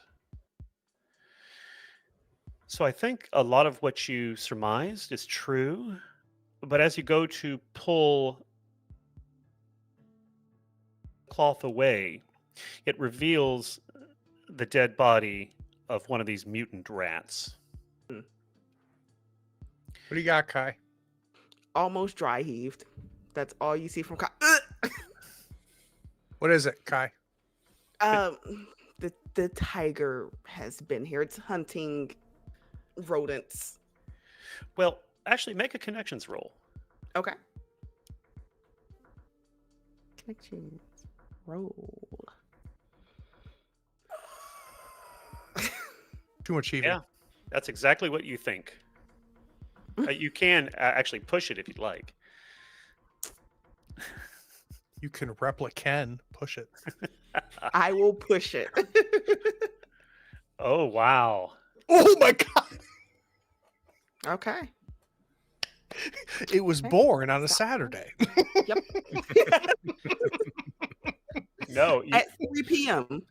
you know what this cloth is? Because there's no marks on there's no marks on the rat. The rat probably died of its mutations or whatever. You know without any uncertainty that this cloth was intended as a shroud. The fuck does that mean? What? What?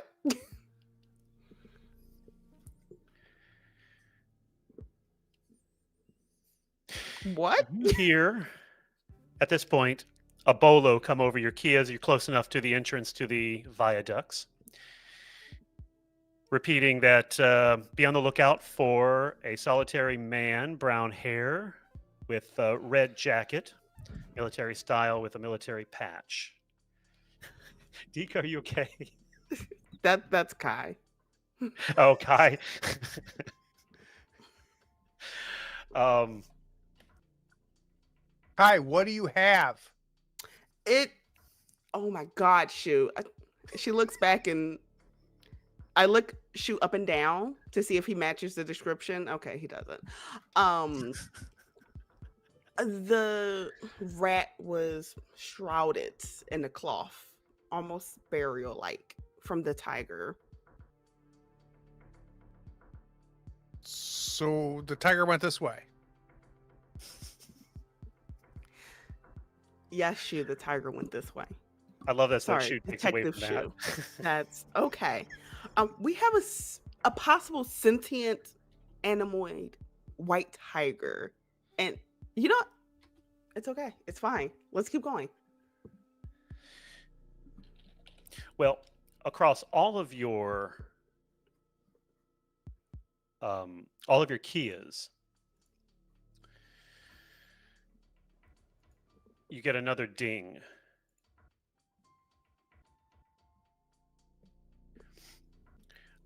Shall I read this, or would one of you guys like to? You read it. Go, go. Okay. It's Esper footage, marked from the RIT lab, so it comes from Coco. The Esper footage is grainy and lime tinged. Each movement jerky and disjointed from dropped frames. Yet it tells a clear and brutal story. A tall figure wearing a red duster that has seen better days strides confidently into frame, crossing from the upper right to the center of the image's bottom, where another figure, obviously Felix Dartman, as Guillermo and Shriver can attest, embraces him with masculine bravado. They speak for several seconds on the video until behind him, in the frame's upper left corner, Zula emerges, her blaster gripped and ready, each step charged with determination. Her posture and her pacing show that she's aware, intuitively or otherwise, that she's closing in on replicants. As she announces herself, Dartman slips out of view, moving so quickly that he disappears in the camera's low frame rate. The tall one alone remains, turning slowly to meet her. The next frames lurch with the flash of her blaster fire, landing a hit, yet he staggers only slightly. But he is already bearing down upon her, his approach a blur, swift and unstoppable. Zula fires again, but her shot goes wild, disabling a parked metro cab, the engine's flare casting a harsh bloom across the screen. Bystanders run for cover. Not even a blink of your eye, and he has Zula's hand in his grip. You've heard her medical report. You can call out the injuries as they unfold. The camera catches a stuttered glimpse as his fingers tighten around her right wrist, tearing tendons and crushing bones, her weapon skittering across the pavement. Her face is a mask of defiance, and Zula punches his solar plexus with an uppercut of her left hand, shattering her wrist. He retaliates with calculated blows to her torso, each strike surgical, deliberate. His face crashes into her ribs, breaking them, puncturing her lung. Her spleen ruptures under another hit. The footage, skipping frames, shows Zula bent but refusing to fall, her body sagging under internal damage that would send most to the ground. His next movement is a sharp elbow to the crown of her head, compressing her neck. Still, she stands, swaying. And nothing for several seconds on the video but Zula swaying. He must have regarded his work for 8 or 10 seconds. With finality, he delivers a strike to her jaw, the impact turning her head sharply in an almost comical mockery of an owl, except you know the vertebrae in her neck disintegrate with the movement. Zula falls, finally. Her hand dangling, broken. Her face turned toward the camera, eyes wide in an impossible gaze of disbelief.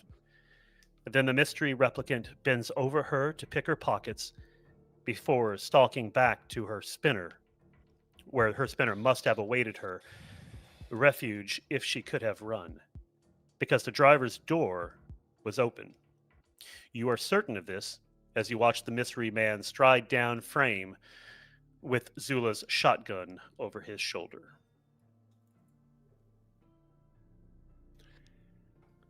This comes on all of our Kias? Yep. Each of you From who? see this. Coco from the forensics lab. So Shriver and Guillermo, of course, know that Holden told you Right. Coco was reviewing the footage.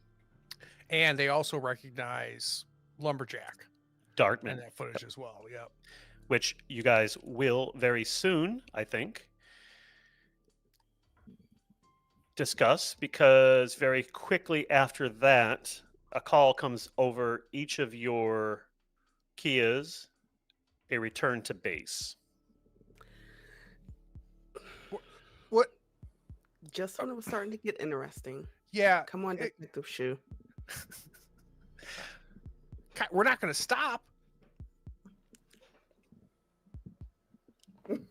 Didn't you just find like the paper thing, cloth thing Yes, that says? but yes. The tiger isn't going. Actually, the tiger is going everywhere. But we have to go. What if we don't?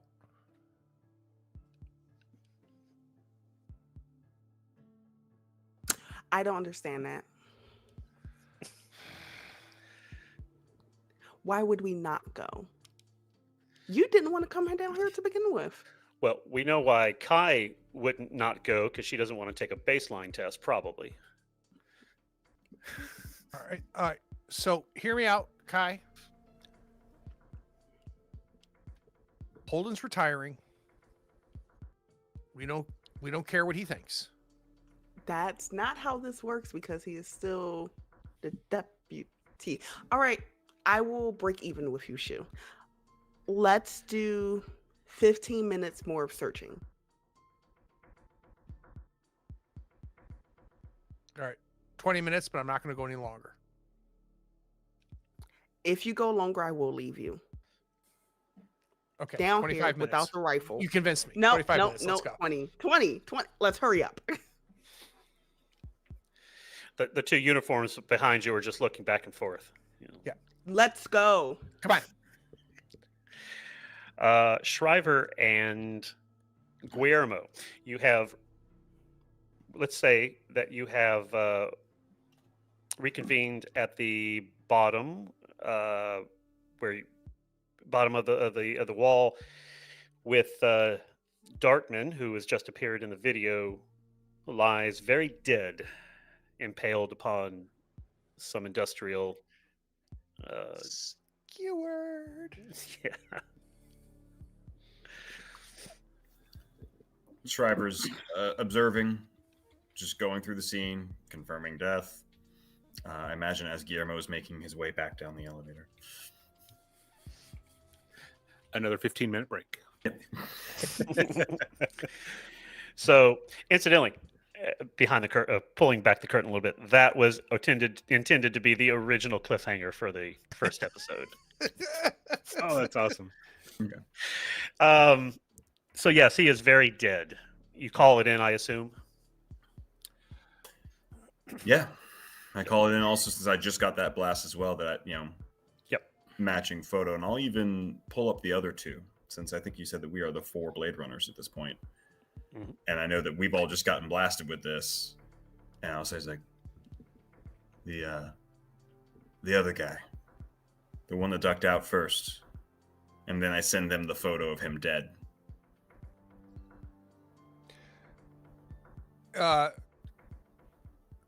That's great bookmark, but we're tracking a tiger. Oh, did I include you? Yeah. Sure. We will be able to meet up with everyone soon. We're heading back to station, and I side eye Shu like, what the? It's on the way.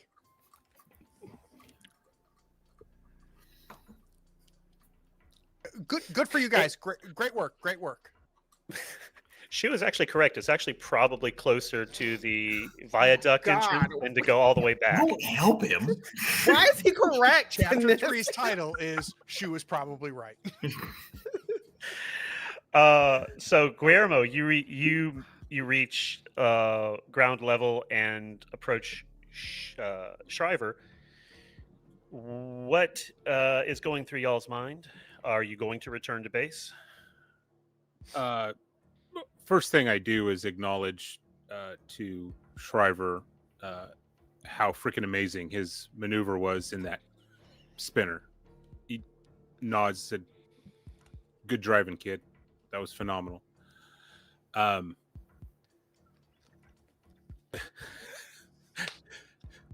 was looking right at you, Jesse, when you did that. I was like, "Oh shit, that's yeah."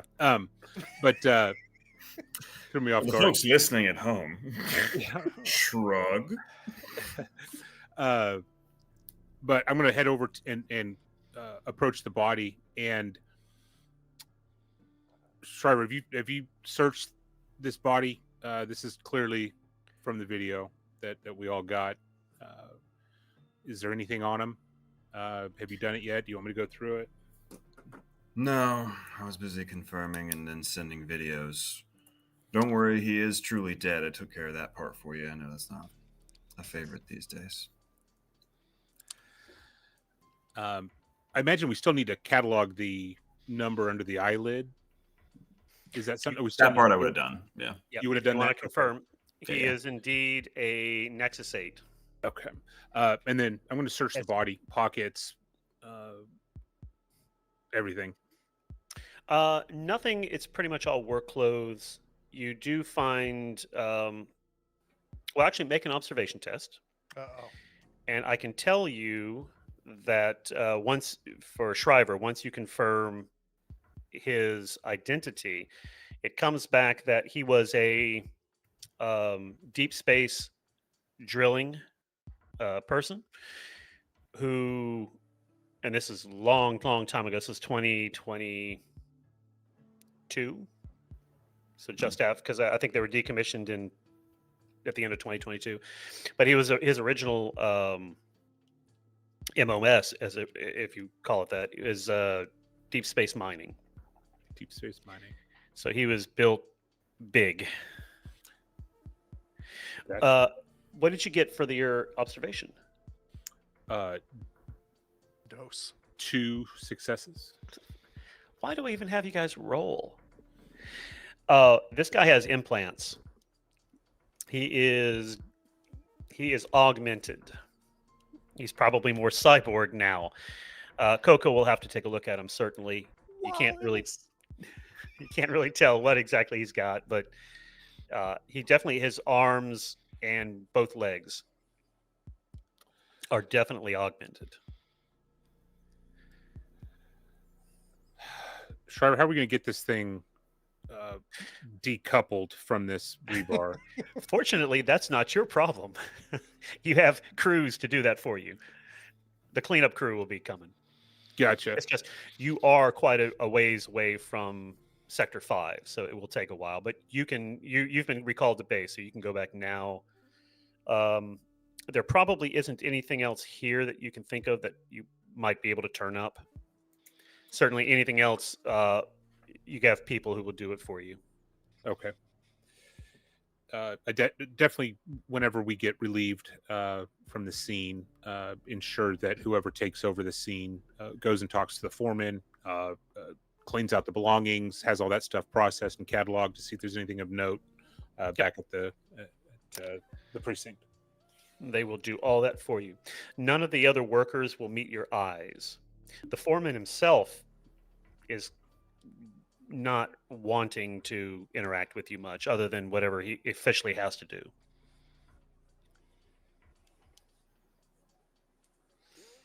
All right. So back to base. Back to base. Shu and Kai. You don't find anything else of note. You do come out very close to where you probably don't know this, but where Guillermo had his encounter earlier in the day with Frost.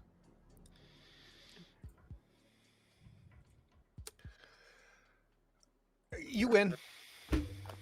We're not gonna find the kitty cat. So let's be good little Blade Runners and let's go back to base.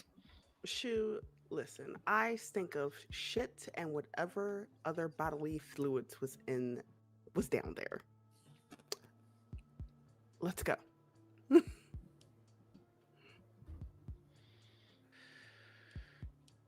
At the end of shift 3, Holden has put all 4 of you into a task room and tells you that priorities have changed. Over a tiger, Holden? A possible Shu, did you not sentient- see the footage? Yeah, but you got Bookmark and Killing McKillerson. Uniforms can handle the animoid. This is a replicant of power we haven't seen since, and he trails off knowing that Jotun's insurrection is a little sensitive topic for Guillermo. All right, so I just fall back against a wall and cross my hands. Just tell me. All right. I get off the wall and uncross my hands when you do that. I'm sitting. At this point, I've been in the room long enough that it smells like me.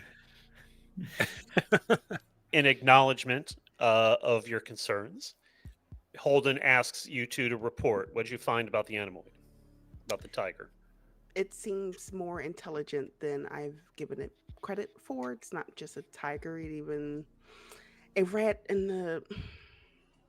rat near the LA aqueducts died and it shrouded it, and one of its cloths from its den. So it has a level of intelligence that should not be an animoid, quite frankly. He gives you a curious look for a moment.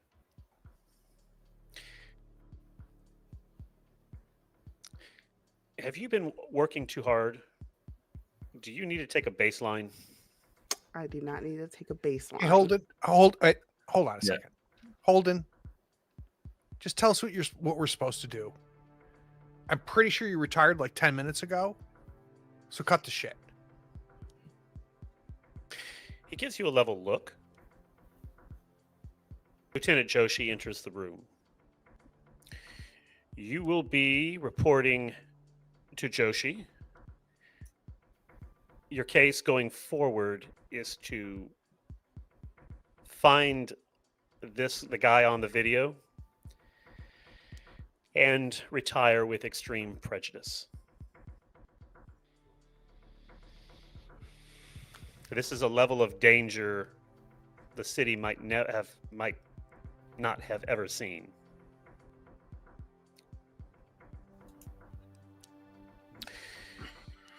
He leaves. Joshi also just sort of checks in with y'all. She leaves. How do you want to exchange information? Or what information do you guys want to exchange? And Kai, I can't speak for you, but for me, I feel like we've just been bumped off of something that I think is actually a pretty big deal. I'm not minimizing the video that we saw, but I think you can tell that I'm pretty annoyed. And I think it's a function of I hate people telling me what to do, right? So I've accepted what we're going to do is hunt the tiger, and now you're going to tell me that I can't do that. So I'm super annoyed. So I think I'm a non-factor in all of this. I'm just super annoyed. You're the rational person in our partnership right now. Bureaucracy is all around, correct? It's almost like the same thing for me because I didn't want to be in a tiger case, and then something interesting happened. But then we also witnessed a replicant honestly take down probably one of our better Blade Runners. Actually, so why not both? So Kai, now that you bring that up, what are your feelings on the video? It was hard to watch. It was strange. Never seen her defeated in such a way and with such brutality behind it.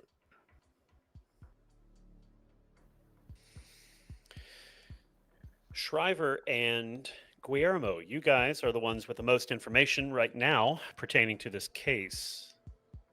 What's going on? I mean, what do you guys share? How do you think you should proceed?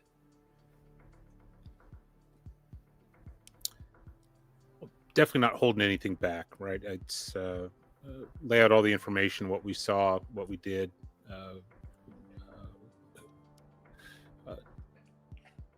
Kind of bragged a little bit about Shriver's skills in the spinner. But it's trying to build that connection because I know that we're going to have to work together and trying to kick this off right with Kai and Shu, while trying to actively engage Shu because it's obvious Shu's not happy. Shriver is speaking directly to Kai the whole time as like a partner and collaborator and sharing every detail that might be useful. Okay. The only time that Shriver agrees with Shu is about the part where he said he was a non-entity or a non-factor in this. So, accurate. But yeah, there's a change of affect around Kai. He's actually like deferential and is engaged and listening where, Shu is a thing. And Guillermo, at least there's respect, but also like a degree of disinterest. So.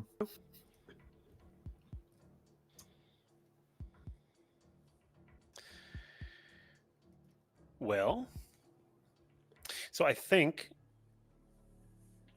the four of you are scheduled. The actual task force will start in the morning shift, which gives everybody in our next session a chance for some well-earned downtime. We know that Shriver actually started with downtime, so you can go into extra shift before taking resolve damage, because once every 4 shifts you must take a downtime. You'll start to your resolve will start to wear away.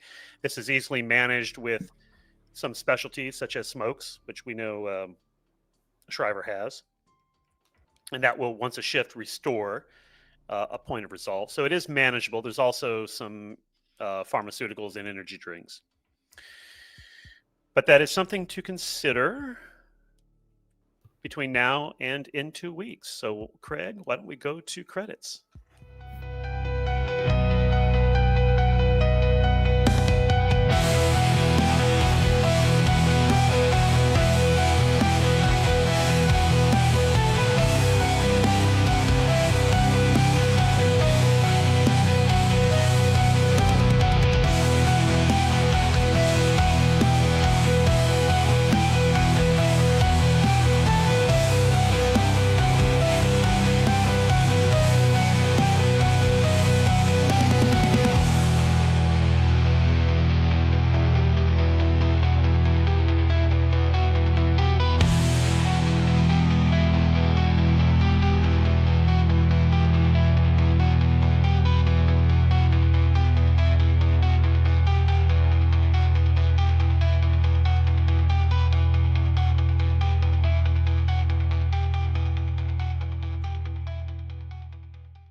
Let me know what the chat said. All right, we are back.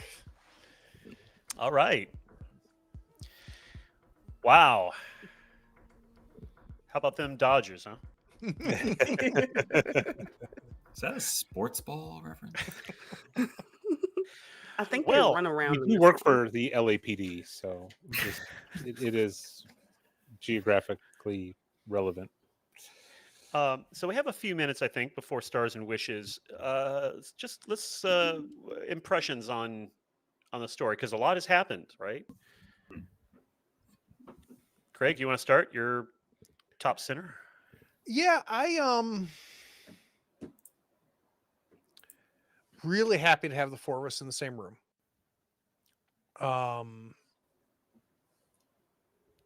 Craig, I have no idea what the connection is yet with the UN, with Dead Whitman, with the Tiger, and now we've got this badass blade running killing replicant out there.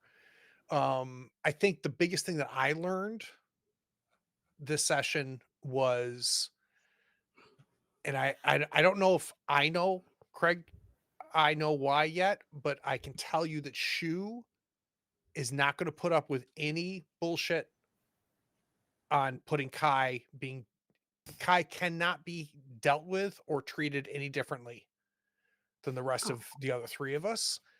And that just kind of emerged out of him this session, which I think is kind of cool. I love seeing an aspect of a character emerge from that. And I'm really glad for Holden that he didn't push the issue when he brought up his little snip about testing her, because like that was not going to go well for Shu's career. But I mean, as far as me feeling like I'm in a Blade Runner world, like all there. And the thing, Connell, that told me that you would know how to run this in a way that I would enjoy it, which is my gauge to hopefully why the audience would enjoy it, is you're leaning into the police procedural, which was the biggest surprise for me when Free League put this game out, is because they could have done a whole bunch of things and they leaned into the police procedural, which I think was a wonderful choice. And you are pushing that, and the idea of shifts and making us requisition, and that I think is kind of like the secret cool thing about this game. But the other aspect from an atmosphere standpoint is the noir blue light like aspect of this. So Shu has no idea what's going on, other than people are pointing like, do this, do that, do this. I'm done with Holden. The new gal better like be better. Oh, Joshi is not an unknown to you. Yeah, like whatever. And, and as far as like, I trust Kai. For me, Shriver's a known entity, so whatever. I think the big question for me is who exactly is Diaz, because I don't think we've ever worked together. I've only heard about his accomplishments. I'm very interested to see what's next, and I definitely appreciate the huge threat that we're facing. Dika, I think you went on the biggest emotional journey in this Yeah. one. Kai did. Kai was just pulled left and right.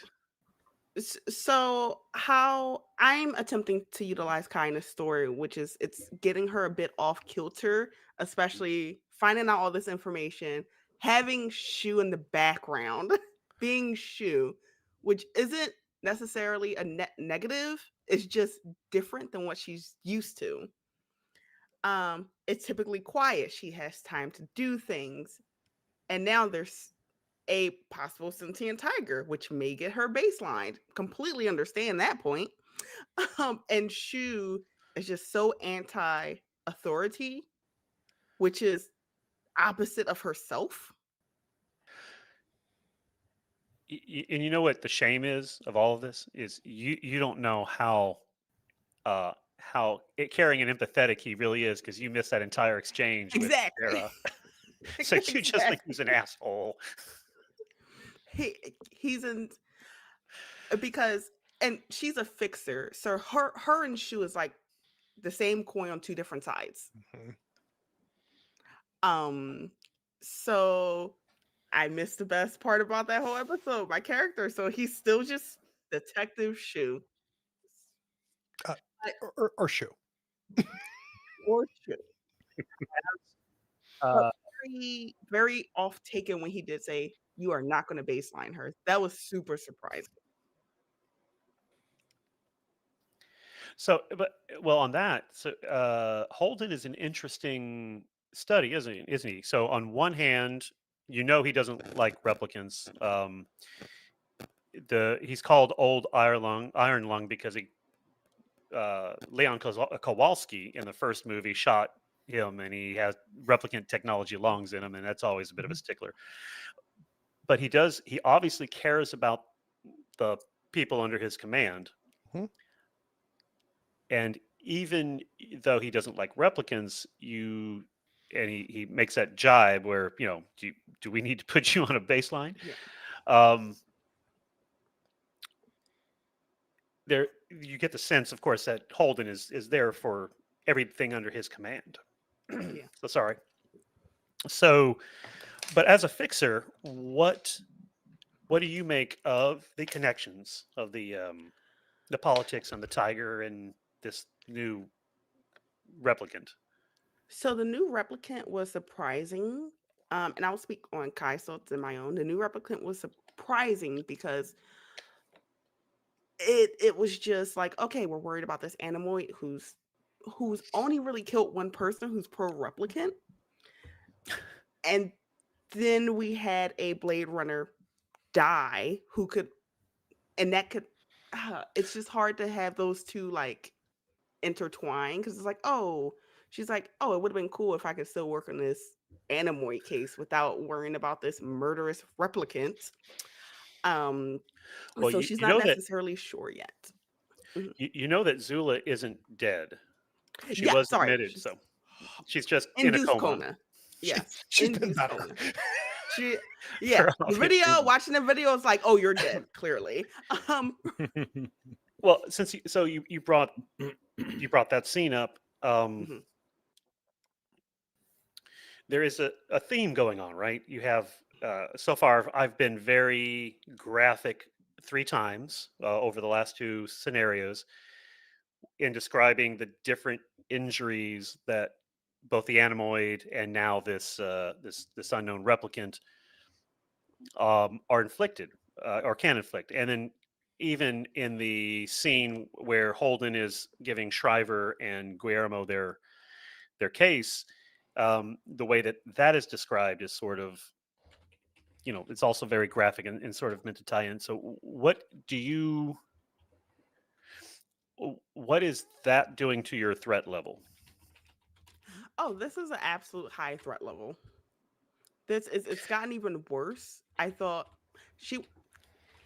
both of us would have thought that the tiger would have been the worst thing, but then seeing a replicant is like, okay, cool. And there's only 4 of us left.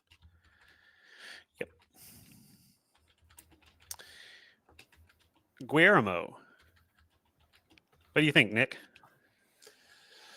Oh, the building you're doing and this description, like this whole noir environment, it's coming to life for me. So I appreciate the detail that you put into this story and how you describe how we're getting from place to place and going back to these memories.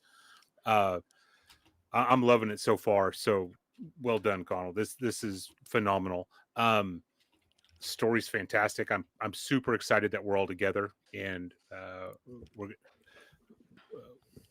we're going to tackle the same case. And God, I don't know if Guillermo knows what's going on. I don't think Guillermo has let it sink in yet that what he saw is reminiscent of something he saw, X amount of years ago, potentially during that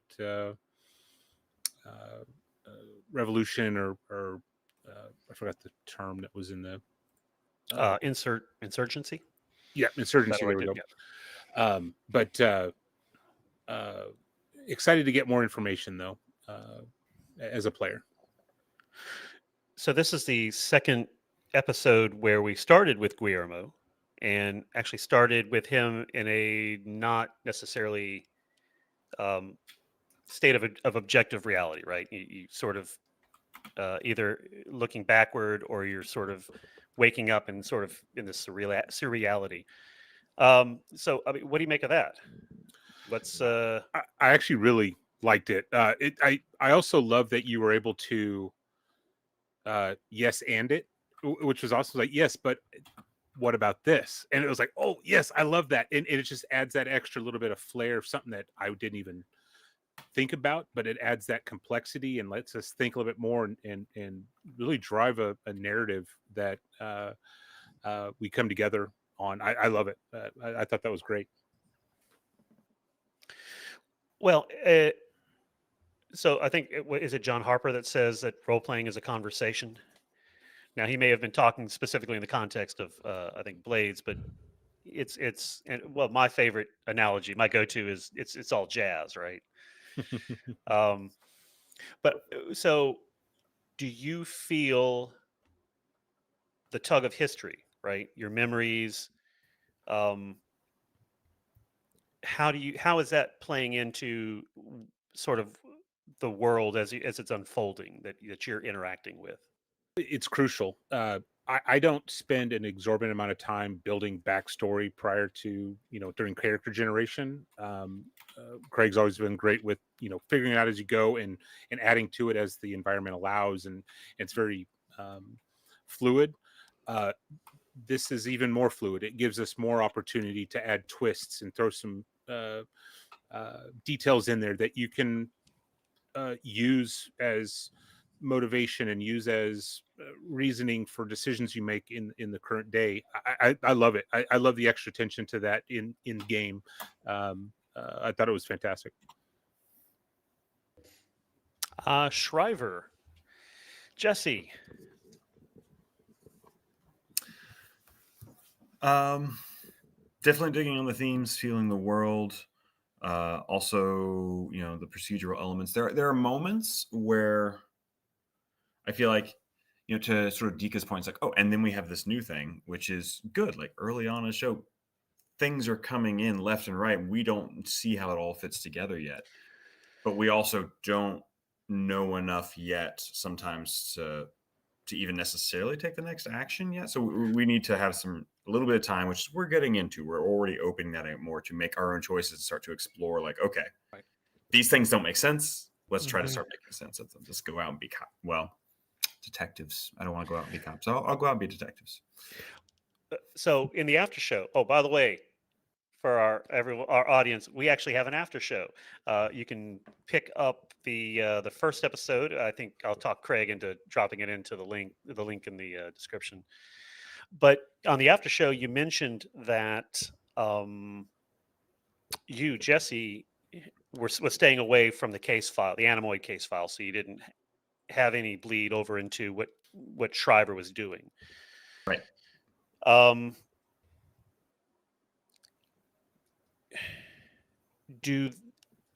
So without knowing those specifics, do those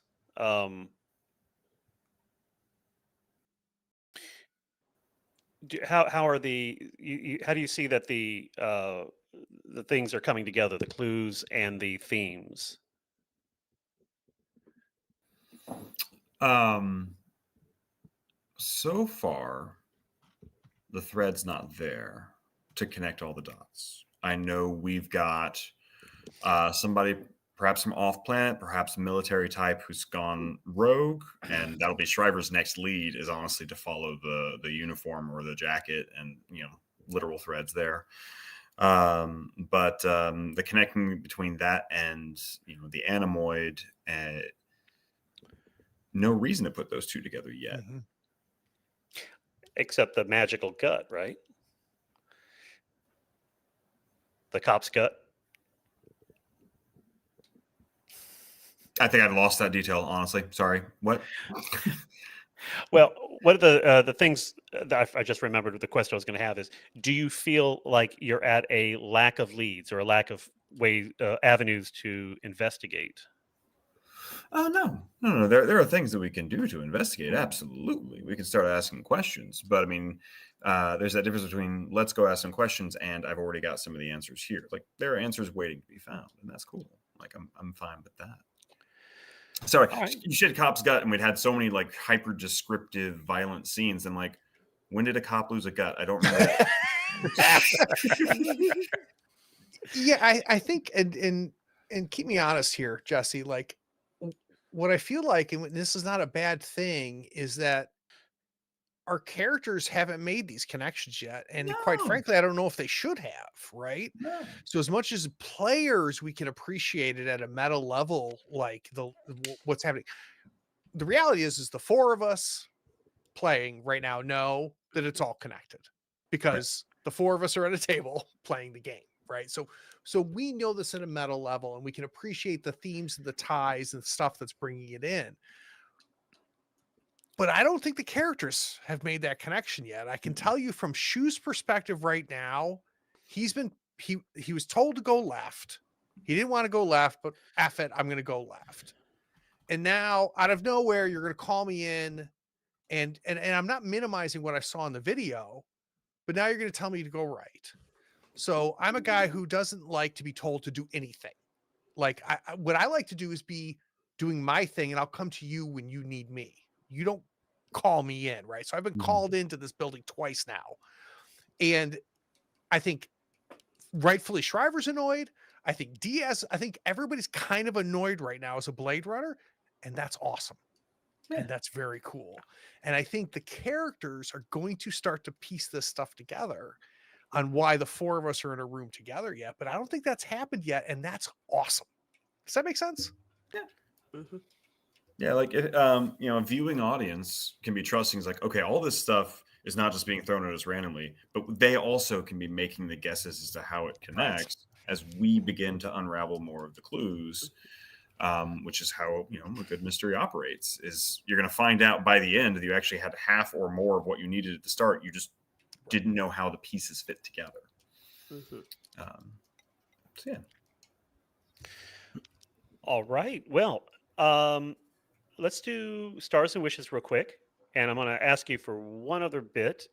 So stars, wishes, and um, your favorite theme that has been expressed in these two episodes. Who wants to start? I can. Star for me was being able to play with the character interaction, and to play actively as Shu with Kai, discovering what that relationship's going to be like. There's an implied mutual respect that her and I are discovering with each other. We're also realizing that we are definitely two very different sides to the same coin, and it was really fun to explore that with Dika, to have Shu interact with Kai. It was fun to also see it happening, watching Shriver and Diaz do the same thing, right? To them figure out their dynamic. And we only had a half second, it felt like, with all four of us in the room together, but it was already staked out. And I think what was really cool was seeing Shriver connect with Kai, because if Kai understands anybody in the room, it's probably Shriver. And if Shriver understands anybody in the room, it's probably Kai. And I think that was really cool for them to immediately make that connection and connect there. So that was kind of my star, was to see these characters start to connect, start to go. Wishes is I want more. I want more. I'm glad the four of us are in a room together. I'm excited to see what's next. We have a common goal now, and I want to see what happens with the four of us in that. Theme wise, I have more of a vibe than a theme at this point, Connell, if that makes any sense. Like, I'm digging the vibe, but like, and this is how my brain works, which isn't necessarily good nor bad, but I piece the themes together after I finish the book, or after I watch the movie, or after I play the game. I can't, the way my head works, I don't do that as I'm going. But what I know is that the vibe's working, and the vibe is all connected with it, which tells me that I'm going to get my theme rewards at the end. But just the way my brain works, I that doesn't happen until I have the whole puzzle in front of me, if that makes any sense. Sure. So how about substituting thread instead of theme? So what's popping out to you? Do you think Shu is interested in following? Is it obviously? I'm guessing Dika is going to say the politics. Is it the I don't think Shu gives brutality? a shit about the politics, to be honest with you. I think Shu is day to day. I think what you saw happen with Sarah is who Shu is, which is connecting with people, building networks, feeling like I've got my fingers in every pie at all times. And if this works out for the LAPD, great. But that's not why I'm doing it, because I couldn't give two shits about the LAPD. I'm interested in what's happening in the world. I want my finger on the pulse, and that's what's happening. So I think that's what Shu cares about, and which is why I'm so annoyed with you, because I haven't had a chance to deal with the tiger, right? And haven't had a chance to deal with the network and to solve this. And now you're pointing me in a different direction, which means I need to start all over again. So I think that's where Shu is right now. And that's very much like a city speaker, right? The soft approach, the connections of the people in the streets. Yep. I guess we can just go on around. Dika. Oh, okay. Oh, hello. Um, oh, Hello. Got to get you. That's how I do it. I make you forget you're on camera, and then snap. every time I call on, I forget everything possible I'm going to say. It's a great thing to have when you work at a university. So, for me, I want to say, I feel like my obvious star is Shu in a kid conversation, so I'm not going to say that. I'm going to say my other one, and that was when Shriver and Guillermo both separated from getting on the elevator just because of some miscommunication. Very old school Diaz. It's like, this one thing happened with us. I expect that all the time. Where Shriver was like, okay, you can hop in the car with me now. And it just didn't happen. Yeah. So that for sure, it had every like younger versus older in that moment. And okay, you just don't want to be around me, cool, bye-bye. And both being very independent, like, well, that's happening now. Okay, cool. Wishes. I wish for more character to character interaction, player to player interaction. I think it's going to be a great time when I can talk more with our other two people, like Shriver. Super excited to talk with him as Kai, and also Diaz. I find not interesting because a little bit of Kai, you guys haven't seen this yet. She's excited about being on this high profile case, but even a lower profile one, like, she's more interested in. Mhm. But this one will possibly get her where she needs to go. And what do we have? Threads or tones? Sure. Yeah. What part are you interested in following? Oh, I want to go to the brothel to speak to Whitman's like favorite lady, because one thing about men, they are very loose-lipped with the woman with their mistresses. Fair. So you still want the Charles Whitman case is really It's just nagging in the back of right her here. head just to go there. This is why Shu loves Kai. Because she's gonna take you to a brothel. No, because she knows can't let we the have case go. unfinished business. Yep. That's also it. Like, And some damn suit is not going to tell us what our business is. well, no, we got two different things. It's okay. It's fine. We're good. We will get the job done. But so the Whitman case is still bothering you. That's what you. Yes. That's where you're sort of. That's where And your it's B story is highly going to be. political as well. Right. That's actually how I should have said it. Is what do you want your B story to be?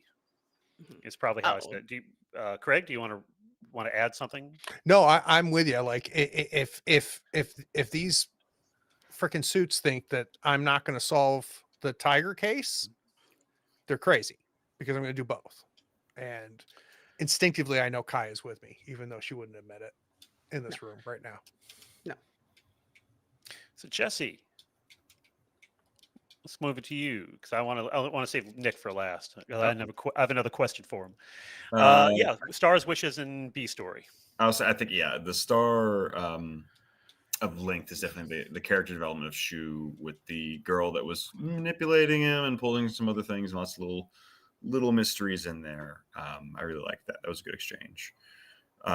Wishes, I have a selfish wish. Which is, there was a moment missed because we were recording and we shouldn't talk over each other. Craig and I both leaned in to defend Kai. And I saw he started talking just a moment faster, so I backed off. It was like, we should have just leaned into that, as we both said almost the exact same things. But what's cool about that, though, is it's interesting for Shriver, the way that Shriver reads a room, unlike Shu, who does not read shit. Like, I think it's super interesting that you were like, oh, I don't need to put my, like, oh, Shu's got it, right? Not because like you have faith in me, but I could totally see, would not have noticed you leaning in, but I could totally see Shriver going, oh. And you, I mean, effectively, that's what, in that moment, you and I were both our characters. Yes, no question. it was so I've cool. played many games with you. I know different characters you're taking on, and both of us, we were in character when we did that exact moment. Yeah, that was so cool. I noticed that too. That was really cool. But still think I still think I might want the voiceover combined version, but yeah, themes. So we talked a lot about putting everything together, and I'm playing the guy that's sees the pattern and everything. So I'm going to enjoy starting to like putting pieces together as Shu and Kai are coming back from their things and going this, that, and this is, oh, by the way, here's this thing about your animoid and this. And so that's going to be the fun role to play there, as the spotter in that way. And also figuring out how to be, so an analyst. I think the game expects the analyst to be your lab jockey. And I think an analyst could be a few different things. So I think it's going to be interesting kind of to balance that out. Like, not necessarily I'm going to be chasing people down. We have plenty of people for the chasing people down part. But I don't know. So far, I've got the most kills. Just saying. That's true.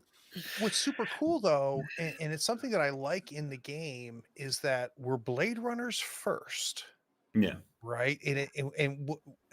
So we all do the same thing. What's cool is that we do it 4 different ways. Yeah. But I love the idea of trying to figure that out as a player for your character, right? You are an analyst second. They make this really clear in the book. You are a Blade Runner first. So the shit that Diaz is famous for, that's what we do too. But I do it differently than Diaz, and you do it differently too. But at the end of the day, you point us at a replicant and we retire them. That's what we do, which I think is really interesting. And I think, that scene where Diaz and Shriver in the same space was a nice place to sort of see some of those differences. And if we could have effectively in this medium communicated through grunts, I think we were almost there. Like just grunts and nods. We were there. So yeah, that's fun. I think I will take that as I think that's the kindest compliment I've had in a long time, that you guys feel that you have so quickly gotten to a place where your characters Yeah. have that sort of shared um, language already, right? That you're already falling in step with each other. Well, my star, before I get to Nick, Oh, is the God dice. damn, you're insisting on putting him last. I wouldn't want to be Nick right now. Can we invite somebody else in? Like, just I'm going to take questions from the audience. No, no, my We star will goes rate to it. the dice. Oh my goodness, fail, fail, but your pushes are just absolutely on fire. Um, so Nick, Guillermo, uh, stars, wishes, and B story. so Star, uh, Jesse getting the details out with Shriver and us learning all the uniqueness that is Shriver is just so much fun to watch. I just tried to give you every opportunity. Just got, I want to see what he's going to do. What's he going to do? How's he going to build? And I'm, you know, grumpy old Diaz at the end of his career. It's like, oh Jesus, how do I interact with this kid, right? This guy. But it was fascinating watching that happen, and I loved every minute of it. So I think Jesse bringing his character out was the star of the episode for me. Wish, party stuff. We're all together. Let's go get in the van and hunt down ghosts. I'm excited that we're all together and we can have our common goal. So I'm super excited about that. Animoid of the week. Yeah, exactly. And then as far as theme, etc., I'm super excited and haven't been this passionate about a character in a long time, of trying to find and build and bring more to the story and think more of how this character would act and react in these certain situations, especially with a small detail I threw out in the beginning really has formed all of my decisions going forward with this character. And how do I keep that going and not lose track of that? And so I'm constantly trying to remind myself, what would I do, and I'm really excited to see what comes of that, as we, especially in a dynamic with all four of us together and we're interacting a lot more with each other, not just the environment. I'm super excited to see that come out. And so I'm loving that theme of this character finding and just kind of like mirroring what Craig said about how we're already have the goal. We are a Blade Runner first. That is something, kind of reminds me of what Delta Green, where you have those, 3 rules that everybody followed no matter what, and Yep. you just stack on top of that. That's what I love about this right now, because we have that. So as a person who's only watched DS so far, I have not interacted really with you yet as a character yet. What I think is super interesting for me, and I can't wait to watch you find it, is what's the difference between what happened with the first replicant retirement, where you outsourced it and were very clearly not interested in being a part of that, which is your primary freaking job, but somehow on the scaffolding, you were the first to draw and the first to shoot. Like your fuse was much shorter, and you didn't hesitate. And where Diaz is, because that makes sense to Diaz, right? The difference between A and B make total sense to Diaz. Can't wait to figure out why. And I don't know why, which is super exciting. He is horrifying. Says the replicant. Right? All right, that's all I got. Thank you all very much. See you guys in 2 weeks. Have a good night. Thanks all. Good night, y'all.